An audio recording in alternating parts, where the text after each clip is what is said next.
Alors, bienvenue. Bah, ça fait plaisir de voir tout ce monde, un peu inattendu.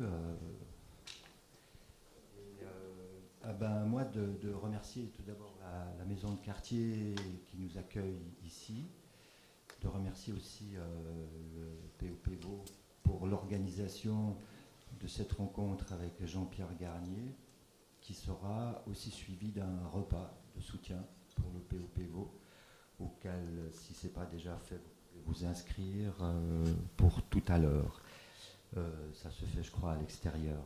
Et puis, de dire aussi que, eh bien, on est content d'accueillir Jean-Pierre Garnier.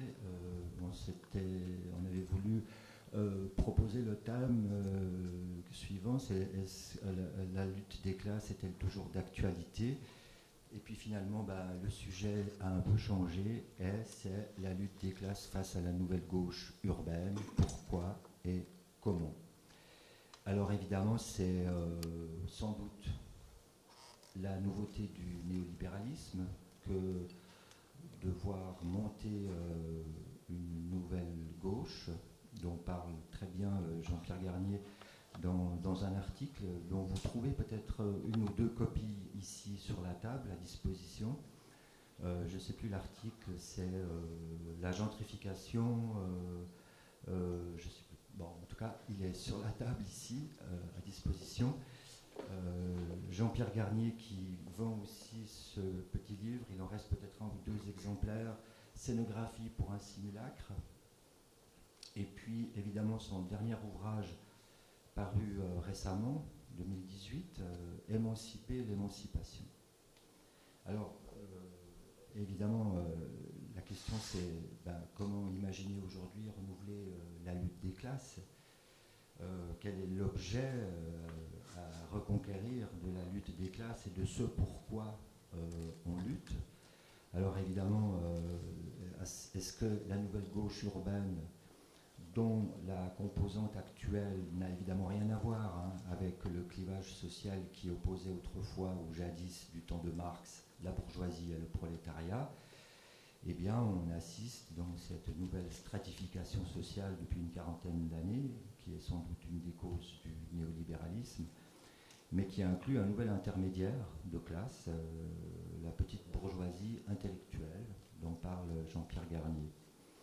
Et puis une nouvelle gauche occupée principalement donc, à des tâches de médiation d'un nouveau capitalisme de classe faisant de surcroît le relais ou la courroie de transmission d'une nouvelle culture, d'une nouvelle élite culturelle mondiale. Évidemment, la montée de cette nouvelle classe touche l'ensemble des pays européens et peut-être sans doute au-delà. Donc, la nouveauté de cette nouvelle lutte des classes, c'est qu'elle n'appartient pas à la bourgeoisie, ni d'ailleurs à l'anticonformisme bohème de la culture artiste, qui était plutôt une culture sans le sou, et surtout en rupture avec la culture dominante. Alors évidemment, la nouvelle classe sociale, cette nouvelle classe sociale, c'est de servir d'intermédiaire à la nouvelle gentrification de la social-démocratie. Alors, évidemment, quand on fait cette lecture-là, on se dit que, à bien des égards, on en fait aussi un peu partie. Je ne me sens pas tout à fait étranger à cette nouvelle gentrification social-démocrate, même si j'essaie de ne pas tomber dans ce piège, dans cette nouvelle composante sociale, mais j'ai l'impression que par beaucoup d'aspects, elle ressemble à ce que nous vivons dans notre mode de vie, notre style de vie. Donc c'est un peu la problématique les questions que je me pose, mais la grande question c'est de savoir comment alors évidemment recomposer une classe sociale sans évidemment s'apparenter à cette nouvelle gentrification. Alors on verra peut-être tout à l'heure lors du débat si dans les questions ou après l'exposé de Jean-Pierre Garnier, on pourra peut-être mieux comprendre de quoi est faite cette nouvelle classe sociale et puis comment, disons, recomposer une lutte de classe ou une lutte sociale. Voilà. Alors, encore une fois, je vous remercie tous d'être là et de votre présence. Et je passe la parole à Jean-Pierre Garnier sociologue et urbaniste. Bon. Ça marche là? Ou je le fais dans le... Ça m'est égal. On peut le faire là, c'est plus vite.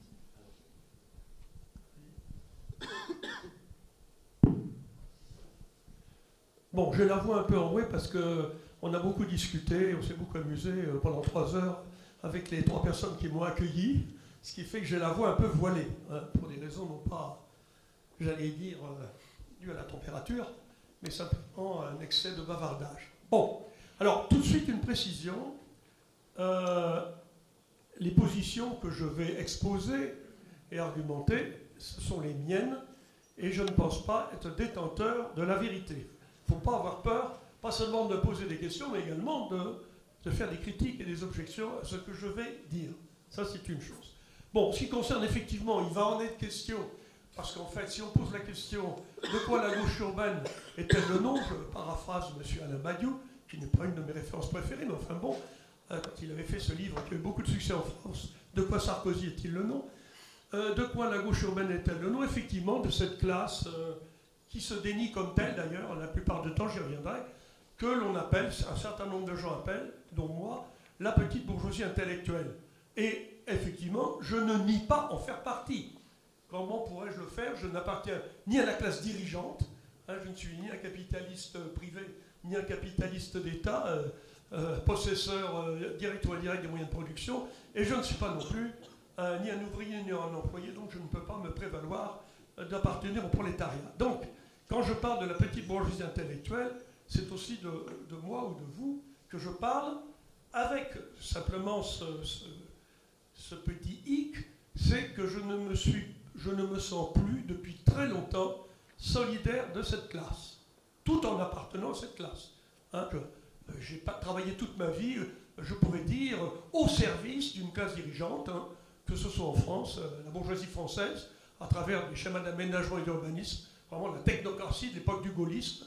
Et après, j'ai travaillé 5 ans à Cuba au service de la bourgeoisie d'État cubaine. Donc, et puis après, bon, j'étais enseignant et chercheur, et pareil, qui est-ce qui me paye et qui est-ce qui paye ma retraite? C'est l'État, autrement dit les contribuables. Bon, donc, je ne vais pas nier faire partie de la petite bourgeoisie intellectuelle. Mais, comme disait Sartre, on doit pouvoir savoir être traître à sa classe. Et je me considère assez traître à ma classe, dans la mesure où tout ce que j'ai pu dire ou écrire était en rupture avec l'idée qu'elle se fait d'elle-même. Il faut dire que c'est une classe qui a une propension illimitée à se faire des illusions sur le monde et surtout sur elle-même. Et qu'elle fonctionne dans le déni permanent et la fausse conscience, comme diraient certains, et que rien ne lui déplaît plus que de lui rappeler ce qu'elle est, ce qu'elle fait objectivement, que ça lui plaise ou non. Il y avait un sociologue qui m'a beaucoup influencé. Je ne suis pas un inconditionnel complet de ses thèses, néanmoins il m'a influencé. C'est Pierre Bourdieu qui avait dit, lui il l'appelait la nouvelle petite bourgeoisie à l'époque, pas encore la petite bourgeoisie intellectuelle, mais c'est la même. Il disait, ce sont les agents dominés de la domination. Et le pire, c'est qu'ils l'ignorent. Bon, surtout quand ils sont de gauche. Bien, mais on y reviendra. Alors, par où commencer?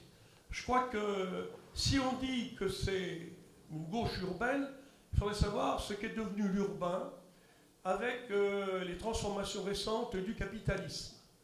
C'est-à-dire qu'on pourrait dire que depuis la fin des années 60 du siècle dernier, ou pour ce qui est des États-Unis, de l'Angleterre, le début des années 70 pour ce qui est de l'Europe, le capitalisme a changé.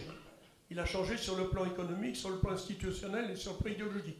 C'est toujours, bien entendu, un système d'exploitation régi par la logique du profit, avec comme dynamique l'accumulation du capital. Mais cela dit, ça n'est plus celui du 19e siècle. Ça n'est même plus celui du début du 20e siècle. Si on voulait résumer les 4 processus qui caractérisent sa dynamique depuis donc le dernier tiers du siècle précédent, il y en a 4. Il y en a un, c'est la financiarisation. L'autre, c'est la technologisation. Le troisième, c'est la flexibilisation.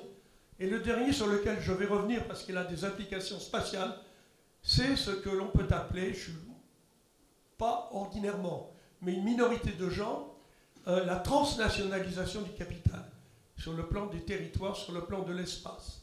Alors, je ne vais pas développer chacune de ces facettes. Mais ce qu'il faut savoir, c'est qu'il y a un terme qui est souvent utilisé à la place de transnationalisation, c'est globalisation, ou bien le plus couramment, aussi bien par les politiques, les médias et un certain nombre de chercheurs, la mondialisation. La globalisation, c'est, comment dirais-je, un concept qui a un intérêt. C'est-à-dire que ça signifie que le capitalisme a pénétré toutes les sphères d'activité sociale de l'humanité, y compris d'ailleurs, entre parenthèses, les activités intellectuelles, les activités personnelles, qu'il s'agisse de la mode, qu'il s'agisse des styles de vie, qu'il s'agisse de l'imaginaire par le biais des médias, etc.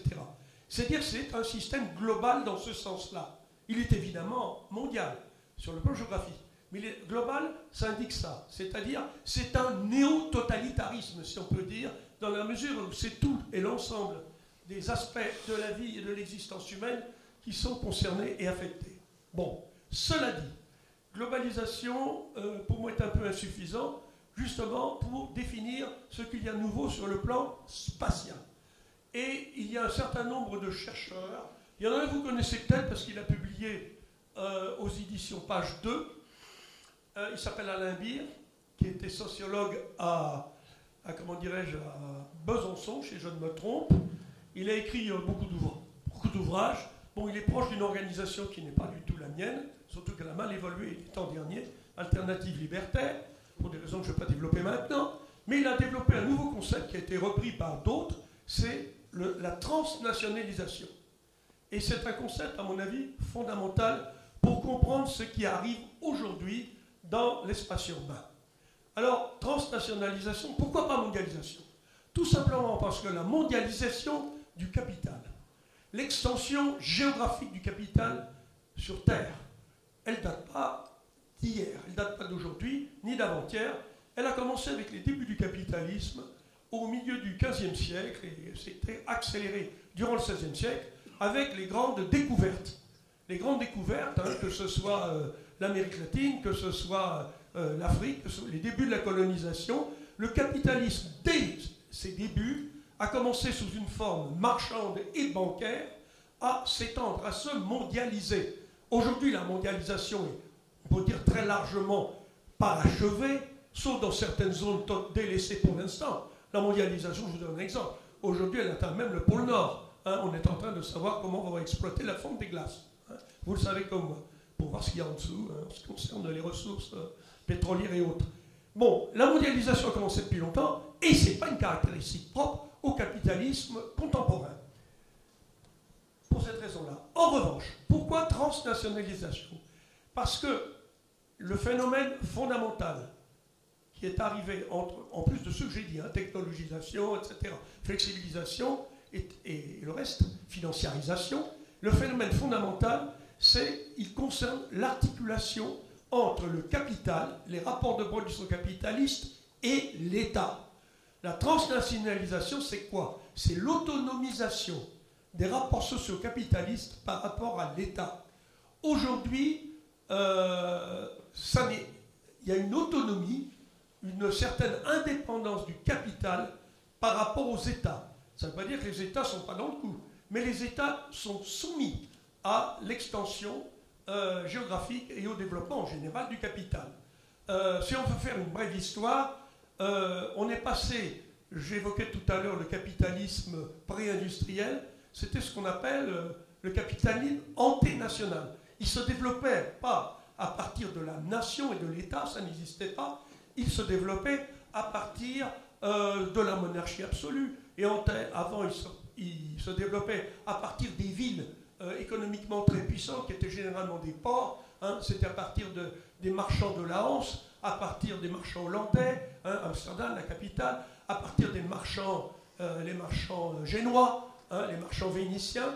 C'était un capitalisme donc portuaire, à base portuaire, anténational, parce que l'État national n'existait pas à cette époque-là.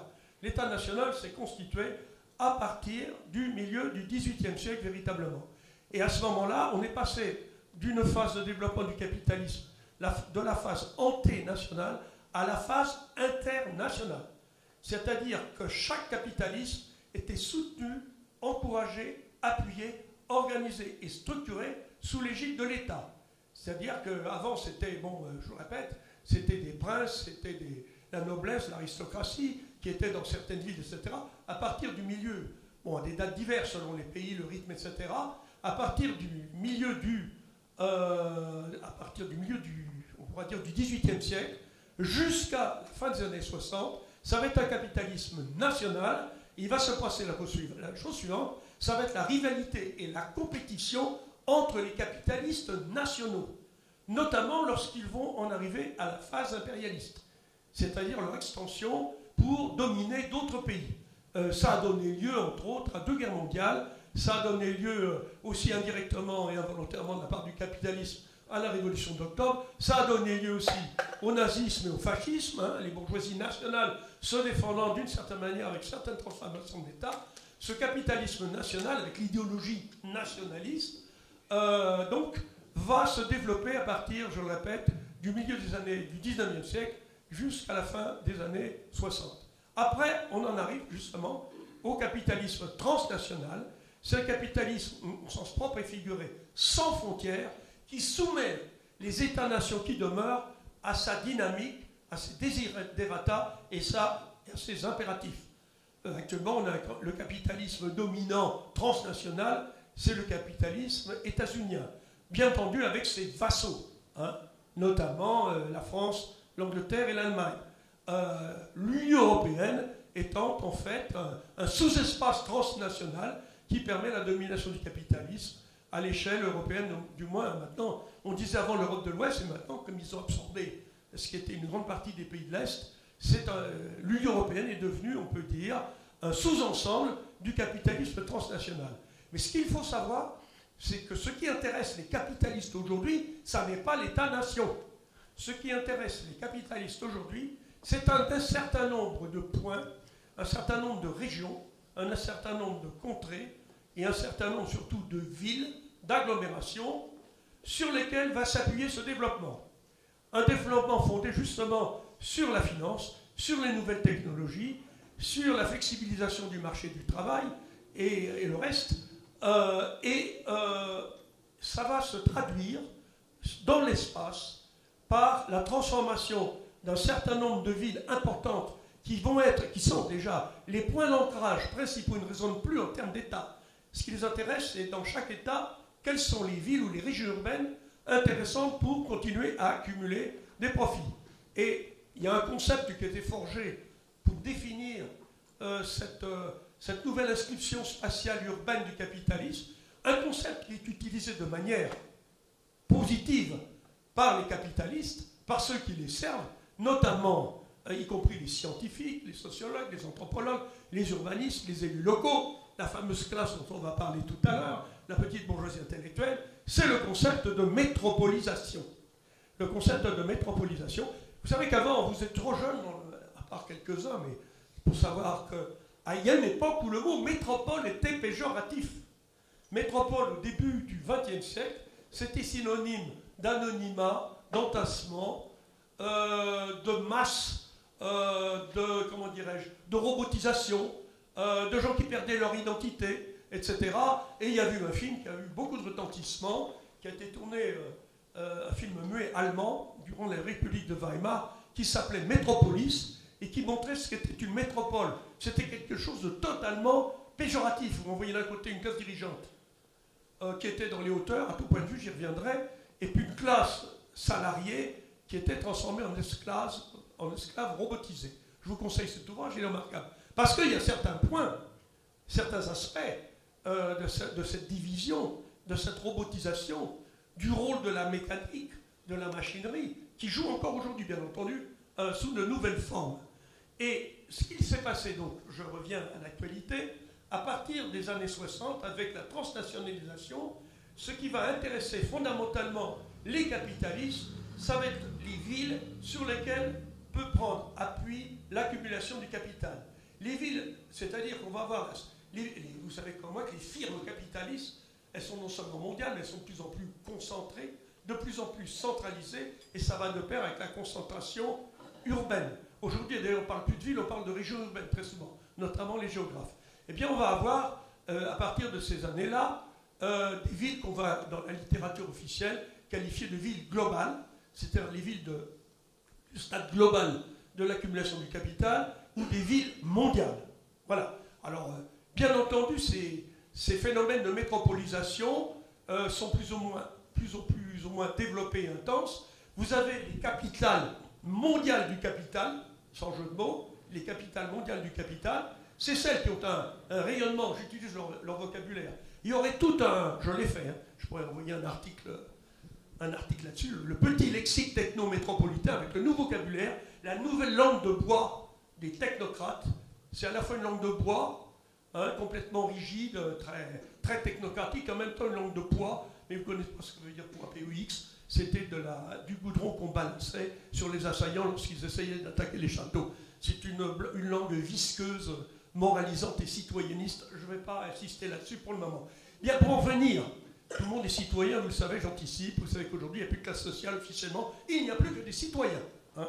Bernard Arnault, première fortune de France, est citoyen. La caissière des supermarchés du coin, elle est citoyenne. Tout le monde est citoyen. Classe sociale, vous avez disparu. Bon, et ça, je reviendrai sur le citoyennisme, qui est la nouvelle idéologie dominante. Il y en a d'autres qui demeurent, hein, qui sont vieilles. La plus vieille, c'est l'individualisme. Ça date du XVIIIe siècle. Vous en avez une autre, c'est le consumérisme, qui date de l'après-guerre, ou plutôt de l'avant-guerre pour les avant Deuxième Guerre mondiale pour les Américains. Et vous avez le citoyennisme, qui consiste en fait à considérer les individus comme, somme toute, des gens dévoués, zélés et comment dirais-je, actifs au service des finalités de l'État. Bien entendu, officiellement, c'est pas ça. Un citoyen, l'État, c'est l'État des citoyens. En fait, dans ce discours, c'est pas l'État de la classe dirigeante. Bon, je ne vais pas insister là-dessus pour le moment. Alors, pour en venir à la métropolisation, il se trouve qu'il y a une hiérarchie. Vous avez des villes vraiment mondiales, entre guillemets, sur le plan de l'influence. Alors bon, en France, il n'y en a pas 36 000. Hein, vous en avez une seule, c'est Paris. En Angleterre, vous n'en avez qu'une. C'est Londres. Bon, en Allemagne, ils se battent un peu entre eux.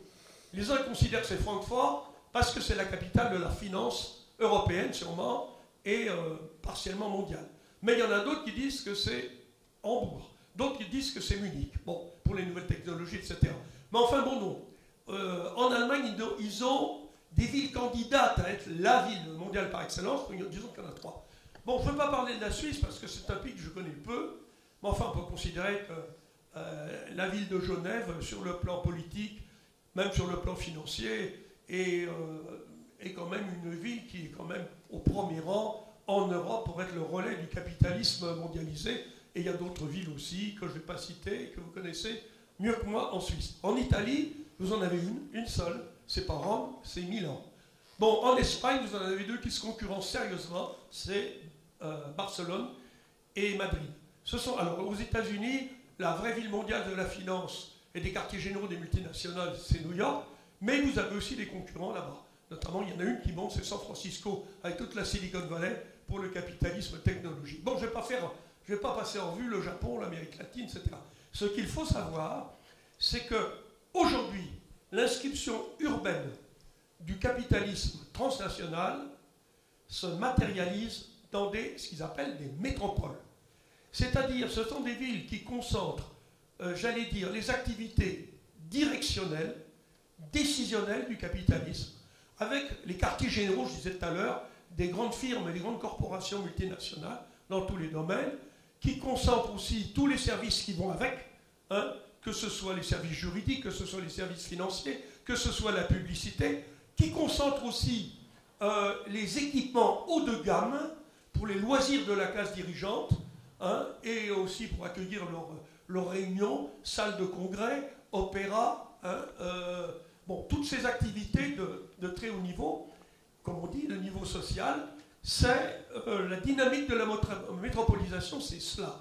Et alors, elle a comme caractéristique, c'est bien entendu, comme c'est un processus capitaliste, d'accentuer, sur une échelle élargie, la ségrégation socio-spatiale, la polarisation, j'allais dire, des riches d'un côté, des pauvres de l'autre, de ceux qui dirigent d'un côté, ceux qui exécutent de l'autre. C'est-à-dire ce sont des villes où la séparation entre, j'allais dire, les citoyens à part entière, pour reprendre le vocabulaire, et les citoyens de seconde zone est de plus en plus accentuée. Et la métropolisation est une véritable caricature de cette polarisation socio-spatiale. Il suffit de lire, alors là je reviens au vocabulaire, qu'est-ce qui définit, selon le discours officiel, une métropole? Elle concentre, alors je prends le vocabulaire officiel, c'est pour ça que je pourrais prendre mon petit, si je l'ai là, je ne sais pas si je l'ai, mon petit dictionnaire technométropolitain, il doit traîner quelque part, le voilà. Il concentre, premièrement, c'est eux qui le disent, les activités de haute technologie, et puis toutes les entreprises qui sont liées à ça. 2, les emplois de haute qualification. 3, les citadins à haut revenu. 4, les équipements haut de gamme. Et cerise sur le gâteau, une cerise verte, parce que les escrologistes, je les appelle comme ça, les écologistes ont le coup, à haute qualité, environnementale, tout est haut. C'est la folie des hauteurs, vous voyez, tout est haut. Hein. Mais le niveau, quand vous lisez la prose de ces gens-là, il est extrêmement bas. Il y a un vocabulaire limité, je l'ai là, hein, je pourrais vous le dire, il y a exactement 110 substantifs, à peu près, hein. Il y en a des nouveaux, une vingtaine d'épithètes et 30 verbes. Mais avec ça, vous avez tous les discours métropolitains. Hein, je vais vous donner un exemple, je ne vais pas vous fatiguer. Je vous donne simplement les substantifs, les mots qui commencent par A, qu'on voit dans toute la prose métropolitaine. Les élus locaux, les urbanistes, les chercheurs, même de gauche, hein, enfin de la gauche dont on va parler, c'est-à-dire la nouvelle droite, il faut être clair. Oui, j'ai écrit un ouvrage dont le camarade n'a pas parlé, je voulais l'amener, qui a été réédité en plus récemment, qui s'appelle La deuxième droite. C'est la gauche en fait, la nouvelle gauche, hein, sorti chez les éditions à gauche. Je me suis fait un nombre d'ennemis incalculable dans le monde universitaire avec ça, mais c'est bien, il a eu beaucoup de succès, il a été réédité. Bon, alors, regardez, substantif, acteur, adaptation, ambition, atout, attractivité, avenir, avancée, voilà. Alors ça c'est pour A, c'est tout. Mais je mets B, ils n'ont rien. C, challenge, a beaucoup de mots importés des États-Unis. Il ne faut pas oublier qu'on est de plus en plus colonisé avec ce capitalisme. Challenge. On ne dit pas défi, hein, on le dit, mais moins. Challenge. Circulation, circuit, catalyseur, communication, compétition, compétitivité, complexité, concurrence, coopération. Crèche. Crèche d'entreprise, hein, pas pour les enfants. Hein, c'est pour aider les startups à bien se développer. Vous avez les couveuses d'entreprise aussi. Non, je vous dis, quand vous lisez ça, vous êtes partagé entre la rigolade et le dégoût. Mais le niveau intellectuel, c'est zéro. Ce qui est pratique, c'est facile à apprendre. Si on trouve un emploi de laquais de l'urbanisation du capital, c'est quand même facile. Hein. Vous avez, je vous donne les derniers, Eurocité, excellence. Vous avez F, faisabilité, fertilisation croisée.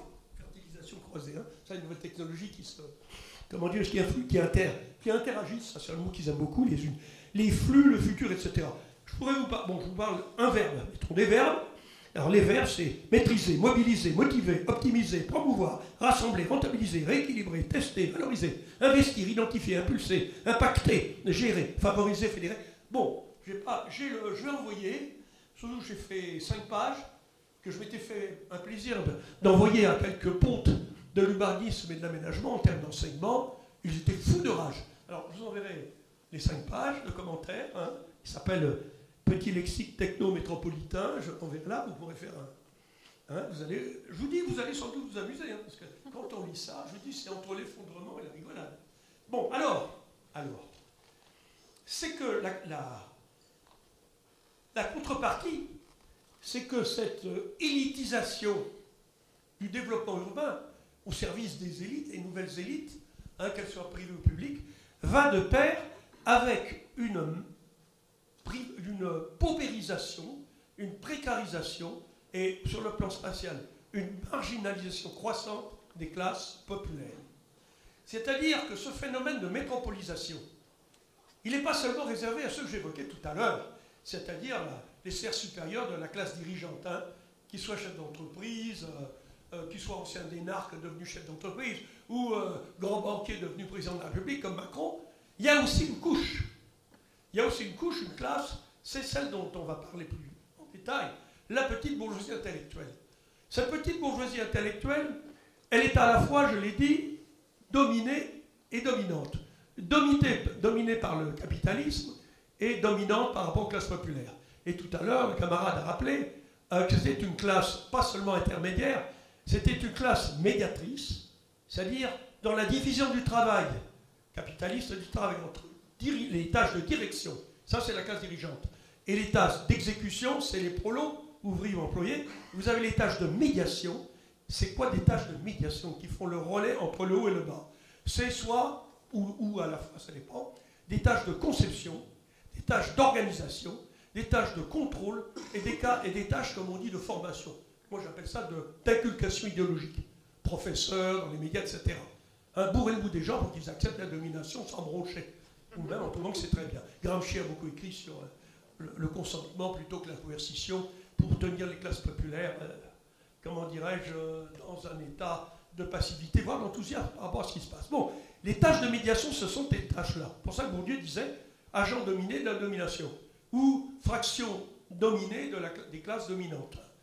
Avant, ce n'était pas ça. Il y a eu une période au début, au moment où cette classe a monté, où elle était la fraction dominante des classes dominées, ce qui a provoqué sa radicalisation politique, son ancrage à gauche. On reviendra plus tard, et surtout son alliance avec le prolétariat. À l'époque, il y avait des partis sociodémocrates ou communistes, ou soi-disant communistes dans le cas des staliniens. Bon, là, aujourd'hui,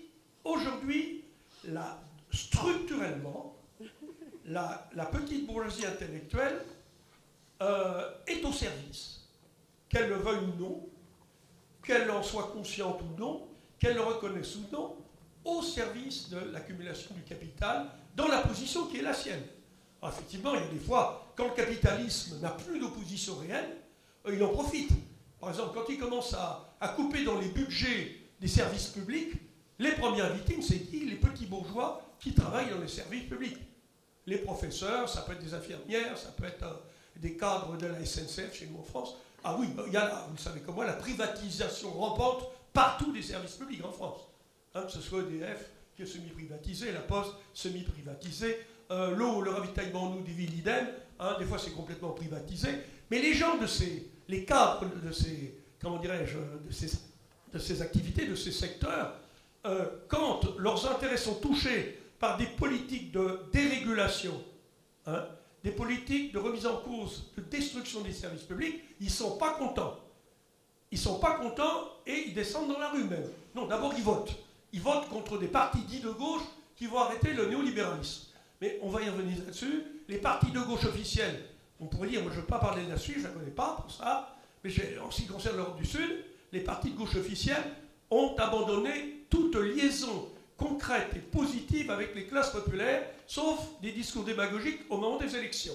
Hein, si je prends... Alors nous, on a eu le PS, c'est une caricature, mais les insoumis vont suivre le chemin.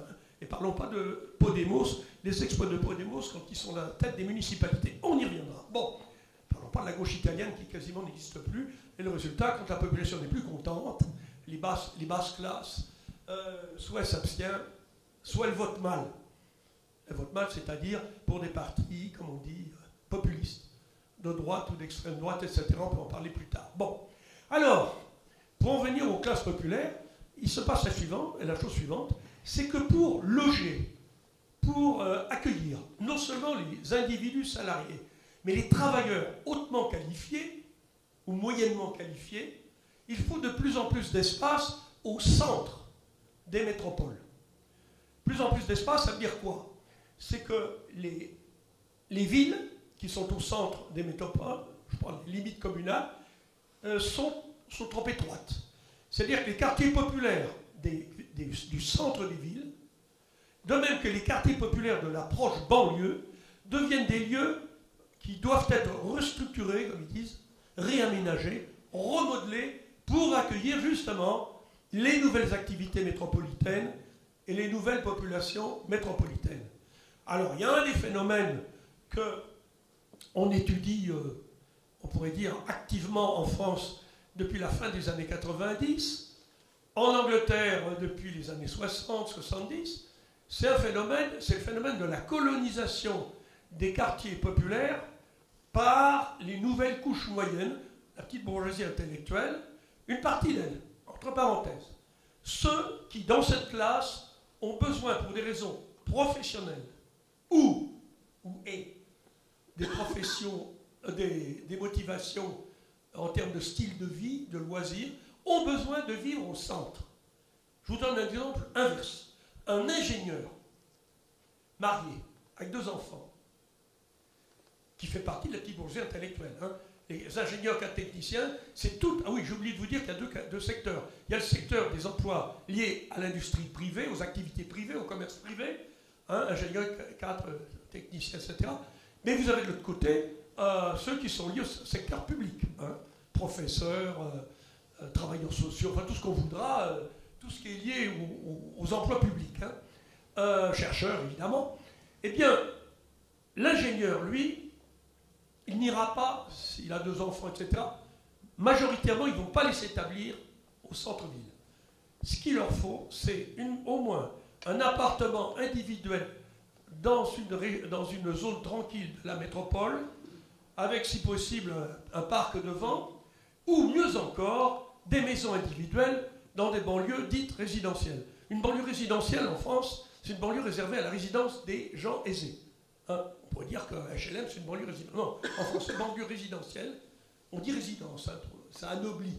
Bon, une banlieue résidentielle, banlieue pour gens aisés, comme les bourgeois. Vous avez des bourgeois qui vivent dans des banlieues résidentielles, et d'autres qui vivent en plein centre-ville. Puis d'autres qui ont des appartements à la fois en banlieue et dans le centre-ville. Bon, ceux-là, c'est les plus riches. Et encore dans des villes différentes, en plus. Vous avez qui ont un appartement à New York, un autre à Amsterdam, un troisième à Paris. Bon, alors, ce qui se passe, c'est que ces gens-là ne contribuent pas à la colonisation des centres-villes. En revanche, tous les néo-petits bourgeois, pour dire nouvelle petite bourgeoisie intellectuelle, qui, pour des raisons professionnelles, c'est-à-dire ont besoin d'un contact immédiat avec tout ce qui bouge, tout ce qui innove, les secteurs de pointe des activités, quelles qu'elles soient, technologiques, culturelles, etc., ont besoin d'une proximité spatiale avec ces lieux-là de travail et ceux qui les occupent. C'est-à-dire les dirigeants d'entreprise. Hein. Ceux-là, et puis ceux aussi, ou en même temps, qui aiment la vie urbaine branchée, avec les distractions, la mode, frimer dans un bar, je dirais, si je suis français, moi je dis un bar bobo. Il ne faut pas dire bobo, hein. Attention. Vous avez, quand on dit bobo parmi ces gens-là, ils sont furieux, hein, parce que c'est un terme qui les ridiculise. Hein.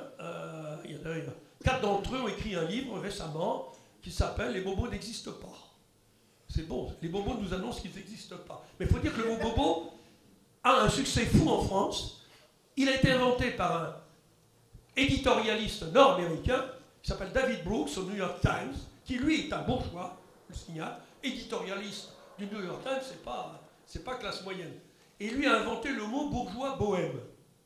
Mais bourgeois bohème, si vous lisez, moi je l'ai lu quand il est sorti en français en 2000, bourgeois bohème, sous sa plume, c'est quoi? C'est un véritable bourgeois, mais qui appartient au secteur innovant du capitalisme, au secteur de la publicité, des nouvelles technologies, au secteur qui innove, aux secteurs qui sont dans les médias, etc. Ça n'est pas la mine, c'est pas les bourgeois de l'acierie, c'est pas les bourgeois j'allais dire, du charbon, des mines de charbon, etc. Cette vieille bourgeoisie, c'est bouche, vous voyez. Les nouveaux bourgeois, c'est plutôt ceux, je vous dis, qui sont dans les activités innovantes, pousse David Brooks. Hein. Et il les a appelés bohèmes. Pourquoi? Parce qu'ils étaient tous très branchés dans les nouvelles modes et dans les nouveaux styles de vie. C'est-à-dire, un mot qui va apparaître en France, je suppose qu'il est apparu chez vous, à partir de la fin des années 90, mais surtout au début des années 2000, c'est le mot sociétal. Le sociétal, c'est tout ce qui réfère au mode de vie. Un mode de vie différent, entre guillemets, du mode de vie bourgeois classique. Alors, un mode de vie, bon, je ne vais pas vous faire le détail, hein, homosexualité, fumer des joints, s'habiller de manière branchouille, etc. Prendre un petit déjeuner des brunchs à 11h du matin dans un quartier gentrifié, comme on dit, je reviendrai sur le concept de gentrification. Bon, c'est ça. Et pour David Brooks, c'était ça, c'est le secteur innovant du capitalisme le plus moderne. Et d'ailleurs, il disait, les 2 symboles de la gentrification, des bobos, c'est les 2 B, Bill Clinton et Bill Gates. Le capitalisme moderne par excellence, qui quand il était étudiant, était de gauche, etc., fumait des joints, pleurait quand il y avait de la répression des Noirs, etc. Enfin bon, soutenait Malcolm X et tout le bordel. Puis après, ils se sont calmés, hein, comme les nôtres après 68. Et puis l'autre, Bill Clinton, qui était le dirigeant moderne, branchouille lui aussi.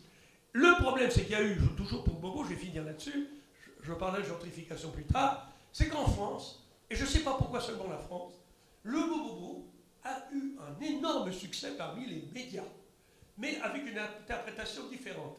C'était le petit bourgeois intellectuel branché, pas le bourgeois, le petit bourgeois. Le bobo, c'est le mec qui travaille à la télé, le mec qui travaille dans les médias, le prof qui, comment dirais-je, enseigne de l'art, de la musique, des gens qui sont dans la pub. C'est ça le bobo, c'est-à-dire il fait partie de la petite bourgeoisie intermédiaire. Alors, petite bourgeoisie intellectuelle, je vous précise tout de suite, qu'est-ce que ça veut dire concrètement? Pourquoi? C'est que le capital, pour parler comme Bourdieu de ces gens-là, c'est pas un capital physique, même si les franges supérieures sont riches, c'est un capital intellectuel, c'est-à-dire un capital scolaire, des titres universitaires, un capital culturel, c'est des épouvantables consommateurs de films, de théâtre, de cinéma, de danse contemporaine, de tout ce que vous voudrez, et ce sont aussi des gens, autre capital, le capital relationnel. C'est le carnet d'adresse, ils ont des carnets d'adresse formidables, qui leur permettent, par exemple, les plus bobos, c'est des gens qui peuvent aller à n'importe quel endroit, se payer un avion pour aller voir d'autres bobos dans un quartier chic, je ne sais pas, je vais vous dire à Berlin, hein, Proslan-Nürnberg, ou pour aller dans les quartiers chics de Brooklyn et d'ailleurs. Bon, alors, chez nous, ça a beaucoup de succès. Pour une raison, moi je fais une hypothèse, ce terme n'a pas appris ailleurs. Vous dites bobo en Espagne, personne ne sait ce que c'est. Bobo en espagnol, ça veut dire idiot. Hein? Bobo, c'est un idiot. Ah oui, c'est pas ça les Français. Parce que bobo, ça fait petit bobo, ça fait cucu, ça fait, vous voyez, ça, zozo. Ils n'aiment pas bobo, parce que, puis surtout, on les présente comme des personnages grotesques, qui se réclament du peuple, qui se réclament de l'émancipation, du postmoderne, hein, pas de la modernité, ça c'est dépassé.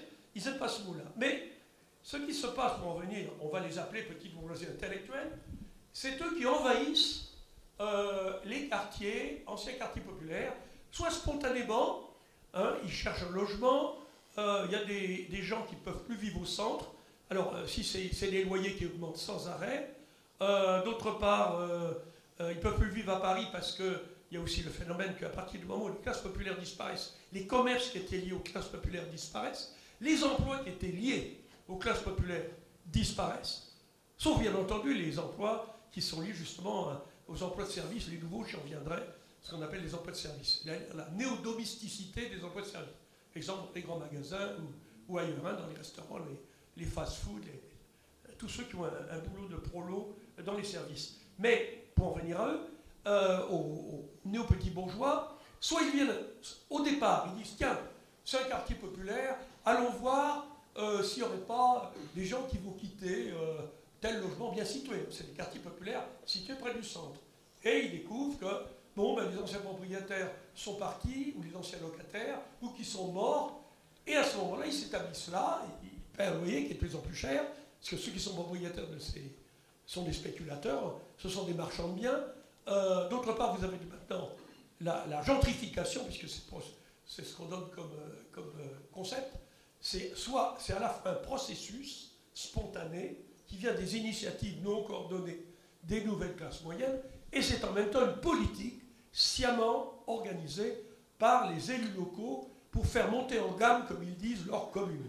Alors on a à Paris, vous l'avez ailleurs, à Paris, en France, la transformation des anciennes banlieues dites rouges, parce que c'était le prolétariat et qu'il y avait normalement, ils étaient à dominance social-démocrate ou PC, communiste, eh bien ces proches banlieues deviennent aujourd'hui des lieux en transformation rapide, où il y a une invasion très rapide, non seulement d'une nouvelle population, mais d'activités liées à ces populations-là.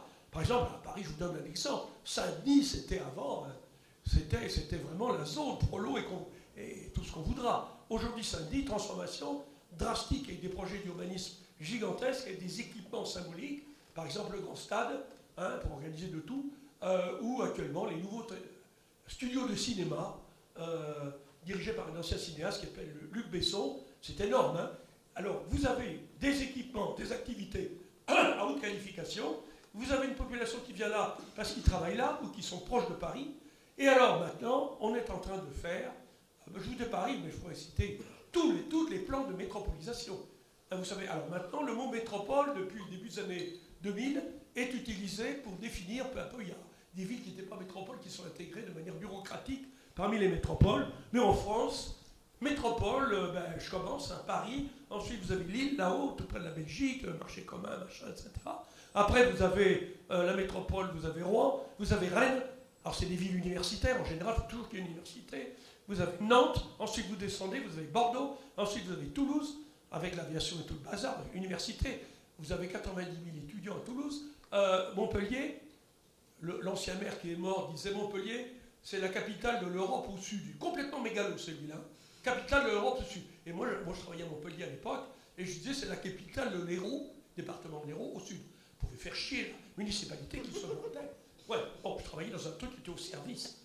La maison de la géographie de Montpellier. C'est-à-dire que, ça je ne rentre pas là-dedans, mais le CDRS, peu à peu, s'est transformé en bureau d'études très largement au service des capitalistes. Et je ne veux pas développer ça. Et puis on continue, Marseille, là ils ont du mal. Marseille est la seule ville de France où les classes populaires sont encore massivement présentes au centre. Plus de 120 000 personnes, en plus d'origine immigrée. C'est pas de la tarte. C'est pas de la tarte, alors ils font des plans gigantesques, hein, Euro-Méditerranée, mais le centre de Marseille est encore largement immigré. Là, ils ont des gros problèmes. Hein. Bon, le maire actuel, il est vieux, il fait la sieste entre 2 et 4, hein, c'est un mec de droite, et si Mélenchon devient maire, vous allez voir comment ça va tourner. Bon, ça serait une capitale écologique, capitalisme vert, etc. Avec des éoliennes un peu partout. Bon, je continue. On remonte avec Lyon, Grenoble. Ah, Grenoble, c'est la capitale technologique par excellence. La Smart City. À la tête de la mairie de Grenoble, un ver de chez Vert.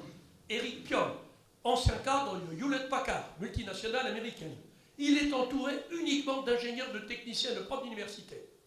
Sa politique, suppression des bibliothèques de quartier, suppression des maisons de quartier, coupe dans le financement des associations, priorité aux écoles privées, aux établissements d'enseignement supérieur, aux équipements de prestige, avec des énormes opérations. Bon, je laisse de côté Grenoble, je serai intarissable là-dessus. La dernière en date, j'en ai oublié. Ah, Strasbourg, évidemment, Strasbourg, c'est capitale européenne pour des raisons que vous devez deviner. Alors, on en est là. Et je vais vous donner un exemple, parce que vous allez dire, il baratine, mais effectivement, il faudrait que je vous donne des exemples concrets. Il se trouve, coïncidence, que le mois dernier, 2 numéros d'un journal Tout ce qu'il y a d'officiel, d'un journal Tout ce qu'il y a d'officiel qui s'appelle Le Monde. Nous, on l'appelle l'Imonde, hein, le Monde. L'Imonde. C'est vraiment un journal pseudo de gauche et de droite. Enfin, bon. On voit que derrière, il y a 3 milliardaires. Non, 2. Il y en a un qui est mort. Il y en a un qui est mort. Qui soutenait la mode et tout ça. C'était Berger, il s'appelait Pierre Berger. Il y en a plus que Xavier Niel, le patron de Folie. Et l'autre, je ne sais plus comment il s'appelle. Alors, Le Monde est un journal capitaliste pur jus, mais le mercredi, il y a des suppléments spéciaux. Et le mercredi, je l'achète le mercredi pour regarder les programmes, les comptes rendus, les nouveaux films. Parce que je ne dis jamais, c'est l'immonde. Hein, je sais ce qu'ils vont dire. Le mercredi, ça s'appelle Le Monde Argent. Le Monde Argent, c'est le supplément réservé aux capitalistes. Grands, petits et moyens. Ceux qui ont du fric à placer. Numéro argent, gros titre. Grand Paris, 12 villes où investir. Vous voyez qui fait le Grand Paris, qui fait la métropole. Ils le disent. Et vous avez 6 pages qui vous indiquent pourquoi investir, où investir aujourd'hui, où investir demain. Grand Paris, où acheter. Vous en avez un autre qui c'est bien acheter dans le neuf. 2 carrefours incontournables. Les stars de demain, c'est les villes de banlieue, anciennement ouvrières, qui vont devenir des nids à bobos. Des paris pour le long terme. Mais c'est absolument extraordinaire comme... et alors, il faut voir le texte. Là, je n'ai pas le temps, mais néanmoins, j'ai quand même 2 déclarations. Sur les gens qui disent qui fait la ville, c'est que le capital fait directement la ville avec l'aide de la petite bourgeoisie intellectuelle, à savoir les élus locaux, les architectes, les urbanistes. Il y a quelque chose qui est très rigolo, mais je voudrais dire... Ah non, pas là. Le monde diplomatique. Heureusement, il y a un contre-poison idéologique que je vous conseille de lire, c'est le numéro de ce mois-ci. Alors eux, c'est pas le même discours. Si, eux, le disent, si, hein. Le Grand Paris, c'est fait pour faire du fric. avec la construction, la promotion. Ils le disent. Mais je ne sais pas. Ça s'adresse aux gens qui ont du pognon et qui veulent faire des placements. C'est mieux d'investir dans la production d'espace urbain que dans les nouvelles technologies ou la fabrication des armes. Là, alors, le monde diplomatique, là, je connais d'ailleurs le chercheur sociologue qui l'a fait. Alors lui, il a fait les choses par le nom.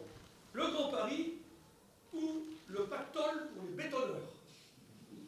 Et il montre très bien, vous le savez, un peu qu'on analyse ça depuis, moi j'analyse depuis des années, il montre comment ce sont les constructeurs, les promoteurs, les banquiers, les spéculateurs, les investisseurs en tout genre qui orientent le développement du Grand Paris. Le seul problème pour eux, c'est d'avoir des autorités locales, plus locales que, encore c'est un projet national, mais à l'échelle de la région, à l'échelle de la France, à l'échelle du département, à l'échelle de la commune, il faut que les autorités locales aident les investisseurs à bien investir pour que les opérations soient rentables.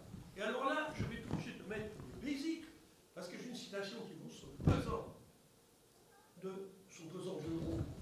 Vous allez voir. Voilà. Alors attendez, le voilà.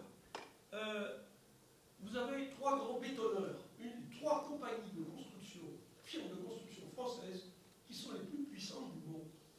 Vous devez les connaître, parce que vous voyez en Suisse, c'est FH, c'est Bouygues et Vinci. Les 3 grandes multinationales françaises, partout, hein, ils sont aux États-Unis, ils sont au Brésil, ils sont en Espagne. Je ne sais pas s'ils sont en Suisse, ça va être qu'ils y soient pas. Bon. Et alors, le PDG de Vinci, voilà ce qu'il dit lorsqu'il présentait ses vœux au début de l'année 2017. C'est ça qui est bien avec ça, il n'y a pas besoin de faire des interprétations. On commence à voir la concrétisation sur le terrain de ce projet du Grand Paris qui n'était jusque-là que sur le papier. Cela va être géant. Lui qui parlait, attention. Et il dit, voilà, la métropole n'est pas une ville où l'on habite. Entendez ça. Ça n'est pas une ville d'habitants. C'est lui qui parle, c'est pas moi. C'est un pôle. Un pôle. Pôle. Capitalisme polarisé, je vous dis. C'est un pôle où s'empilent, c'est lui qui parle, où s'empilent les emplois métropolitains supérieurs. La concentration et de la bourgeoisie et de la petite bourgeoisie intellectuelle. C'est lui qui dit supérieur. Alors ensuite, la ville s'habite. La ville s'habite, non. La ville métropole s'active. Les habitants s'activent. Ils habitent, mais ils ne s'activent pas. Dans la métropole, les métropolitains, ils les appellent les métros, comme le métropolitain. Parce que c'est une population mobile, qui aime changer d'emploi. En fait, ce sont des passagers, ce ne sont pas des habitants, mais ils changent tout le temps. D'une ville à l'autre, d'un quartier à l'autre, ils sont mobiles. La mobilité et la liberté, vous savez, dans les discours officiels. Bon. Alors, il continue. La métropole s'active. On planifie la ville en 2D, planifie en 2D. Vous comprenez ce que ça veut dire? Non. On spatialise la métropole en 3D. C'est qu'en 2D, c'est ringard. 3D, on est en plein dans l'ère numérique. Hein, 3 dimensions. C'est lui qui dit ça. Il continue. La ville centrifuge s'étale. La métropole centripète s'élève. Étalement urbain, non, ça s'élève. Des gratte-ciels. À Paris, on prépare des gratte-ciels de 200 mètres de haut, dans des anciens quartiers populaires. Bon, avec des architectes qui étaient maoïstes, des économistes, tous archi-millionnaires, Jean Nouvel, Christian Constantin, ou un trotskiste qui s'appelle Gravac, enfin je connais toute la faune, pour l'avoir fait partie. Alors, ça termine comme ça. La ville se dilate? Non, la ville se compacte. Le métro salarié adore l'open space du 56e étage. Le métro salarié, c'est le 8 ans de métropole salarié supérieur qui aime être dans les hauteurs pour voir ce qui peut se passer, pour dominer le monde. Ça, c'est un mec, c'est le PDG, tout de même, de l'une des plus grandes entreprises capitalistes de production d'espace urbain. Alors, je crois que, est-ce que j'ai dépassé mon temps? Question, parce que je n'ai pas fini. Hein? Je voudrais tout de même dire que, si je le trouve, parce que c'est une citation, vous vous rappelez ce que disait Henri Lefebvre,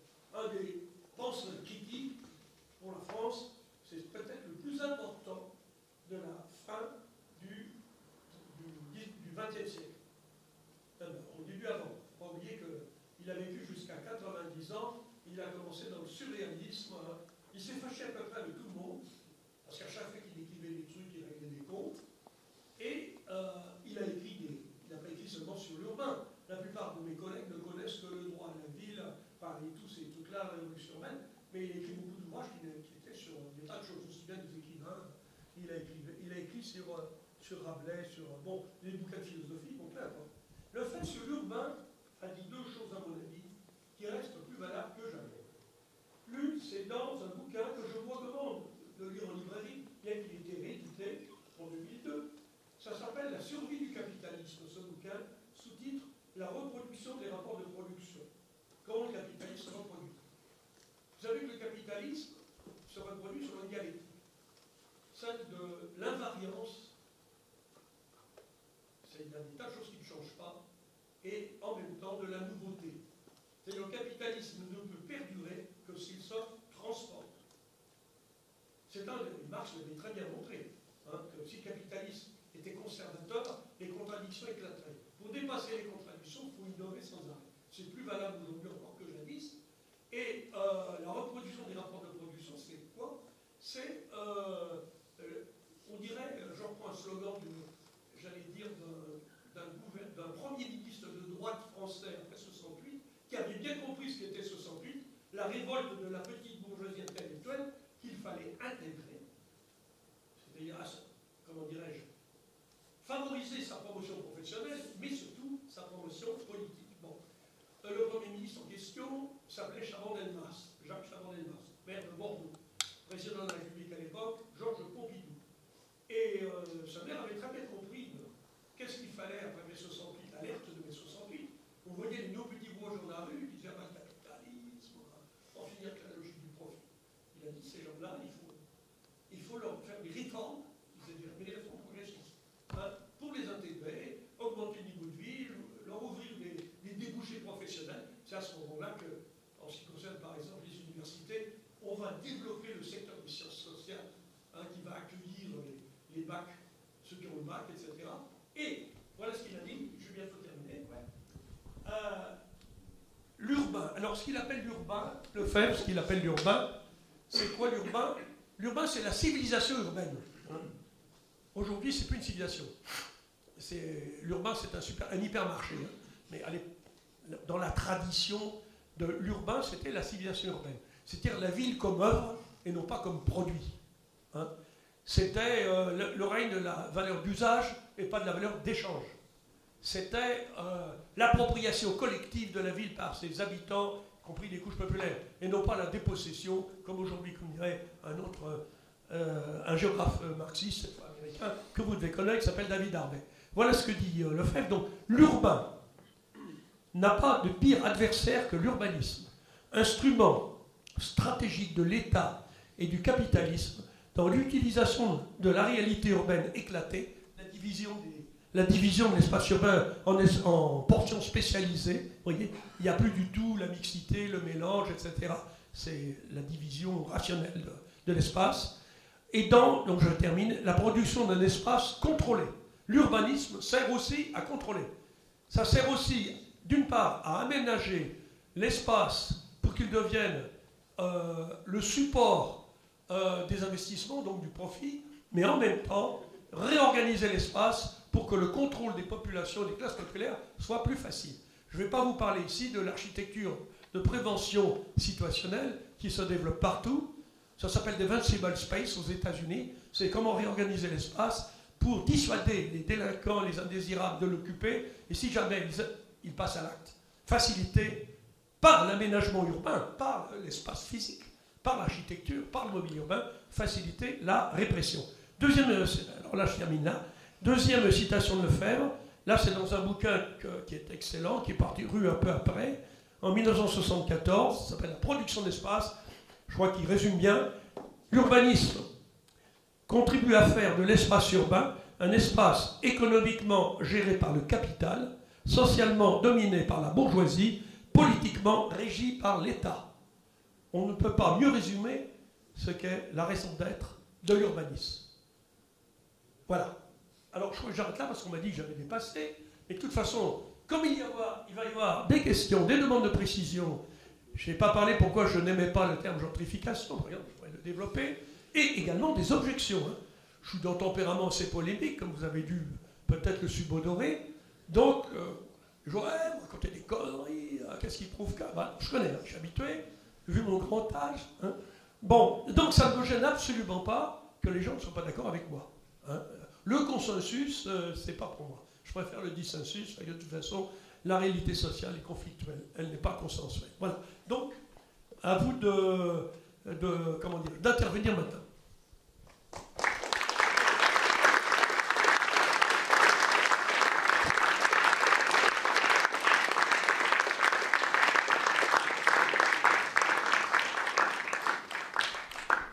Alors, merci Jean-Pierre Garnier pour cet exposé plutôt vivifiant,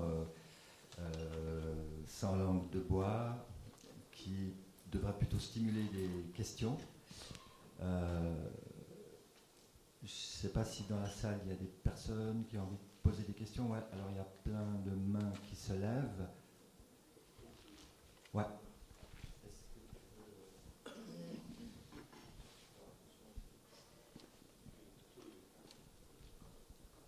Bonjour monsieur et merci d'être venu jusqu'ici avec cette fougue qui en Suisse on ne voit jamais.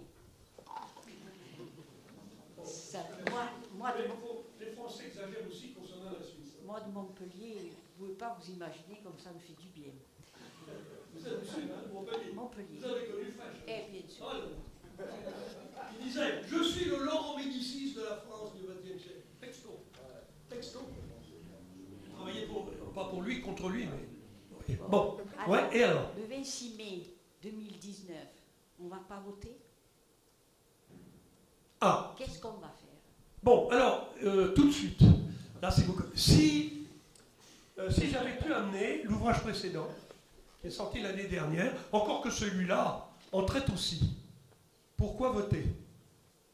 Ils en traitent aussi, émanciper l'émancipation.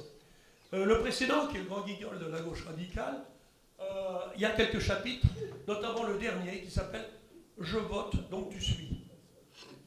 Je ne sais pas si vous avez apprécié le jeu de mots. Bon, je dois dire que je n'ai jamais voté de ma vie et que je n'ai pas de carte électorale. C'est dû à une conjoncture familiale. J'avais un père anarchiste qui, dès le plus jeune âge, m'a incité à me moquer des autorités militaires, religieuses et politiques. Et mon père, le plus beau, je ne vais pas raconter ma vie, il était responsable dans la ville du Mans, en province, à l'ouest, de l'organisation des élections à la mairie. Et il ne votait pas. Il allait dans l'isoloir pour écrire des graffitis sur les bulletins. Bon, vous voyez le genre. Hein, il m'a emmené au service militaire le 14 juillet, voir défiler des mecs avec les médailles. Ils m'ont montré un tel, il a torturé en Algérie, un tel social. C'était comme ça tout. Je ne vous parle pas de l'église, on avait un cardinal dans la cathédrale du Mans qui était un homosexuel, c'était ça, pas ça, c'était pas une... Mais surtout, l'église contrôlait les bordels de la ville du Mans, avec des putains, je m'excuse, avec des prostituées, et durant la guerre, les officiers allemands allaient dans ces bordels, et l'église catholique ramassait le pognon. C'est pour vous dire que mon père, dès le plus jeune âge, il m'emmenait toujours dans les endroits officiels pour rigoler. Hein. Donc, alors, pour en venir à ce qu'on appelle la délégation de pouvoir à des politiciens professionnels, ça n'a jamais été ma tasse de thé. Alors, pour moi, je raconte dessus, c'est un long chapitre, c'est le dernier chapitre de mon bouquin précédent. Hein, vous pourrez commander, si vous voulez. J'ai voulu l'amener ici, qui s'appelle donc Le Grand Guignol de la gauche radicale. C'est toute une série de chroniques, et il y en a un certain... Ah, vous l'avez là? Bon, vous avez lu le dernier chapitre? Ah bon, ça j'ai dit, bon, ben vous allez voir. Mais il faut vous dire, parce que tous, Nuit debout, François Ruffin, vous voyez, Ruffin, il dit, le peuple n'existe pas, je cite, hein, le peuple n'existe pas s'il n'est pas représenté. Un peuple, l'auto-activité des classes populaires, ça n'existe pas. Ça doit toujours être un bulletin de vote pour être... Il en a fait. Moi, j'ai fait avec des jeux de mots, hein, les Nuits debout, j'appelais ça, avec tout ce qui s'est passé en Nuit debout. Il ne s'est rien passé de sérieux entre nous, soit-il, j'y étais. Bon, mais j'ai été en plus, des fois, on m'a sollicité pour intervenir sur le droit au logement. Bon, j'y allais quand même, hein, à la fois, parce que bon, il y a des gens qui luttent véritablement pour le droit au logement, etc. Mais alors, je disais Nuit debout, alors j'appelais ça les nuits à dormir debout, le voyage au bout de la nuit debout, ça c'est pour ceux qui ont lu ces nuits. Bon, enfin, pour revenir à ce que je veux dire, voter, comme dirait un anarchiste belge, dont je ne me souviens plus le nom, il disait si le vote pouvait changer véritablement quelque chose, il y a longtemps qu'il serait interdit. Alors on vous répond, oui, mais les dictatures empêchent le vote. Mais oui, mais c'est normal, parce que la dictature est un moyen. Alors, si on prend les dictatures, mettons les plus connues, hein, mettons Franco, Hitler et Mussolini, les dictatures, c'est les moyens pour la bourgeoisie quand elle n'a plus d'autres moyens pour continuer à dominer. Ça s'appelle la coercition, je cite à nouveau Gramsci. Mais Gramsci disait, en fait, une véritable domination rationnelle pour la bourgeoisie, c'est le consentement des dominés. Soit ils se résignent, soit ils ne se perçoivent même pas qu'ils sont dominés. Moi, je vois à mon père, quand il m'a emmené au bureau de vote, je fais mon devoir de citoyen. Il fallait voir la gueule des mecs. Il fallait voir le commerçant enrichi durant la collaboration. Qui mettait son... Mon père me disait, un tel, c'est un toubib, un salopard, il fait des avortements clandestins. Bon, il me disait, je suis citoyen, tout le monde est citoyen, je vous l'ai dit tout à l'heure. Bernard Arnault est citoyen, la caissière des supermarchés est citoyenne. Et le citoyen, je vous dis, c'est l'incarnation de l'individu qui a complètement intégré de manière acritique les finalités de l'État. C'est-à-dire que jadis, par exemple, en France, du temps de Gaulle, mettons, l'État voulait tout faire. Il voulait tout contrôler, grâce à la technocratie centralisée, pyramidale. Avec la décentralisation, c'est bien. On délègue, l'État trace les grandes orientations, mais après, pour les traduire concrètement, on délègue. On délègue aux élus locaux, lesquels élus locaux délèguent quelquefois aux citoyens quelques petits pouvoirs, notamment, ils appellent ça des consultations. La démocratie participative, qui entre nous soit dit est un pléonasme, réfléchissez. J'ai jamais vécu une démocratie non participative. Participative. Ça veut dire, s'ils disent démocratie participative, c'est que la représentative, ça ne va pas bien. C'est pour ça qu'on dit tout. Il y a une crise de la démocratie. Et moi je dis, il n'y a pas de crise de la démocratie, elle n'a jamais existé. Si on appelle démocratie des gens qui se... j'entendais, j'en ai pas après Mélenchon. Et Mélenchon, ça peut être la future relève. Il est un politicien professionnel, à part un an comme professeur dans un collège technique, depuis l'âge de 14 ans. Conseil des jeunesses communistes, etc. C'est un type qui a toujours vécu avec l'argent des contribuables, comme sénateurs, députés européens.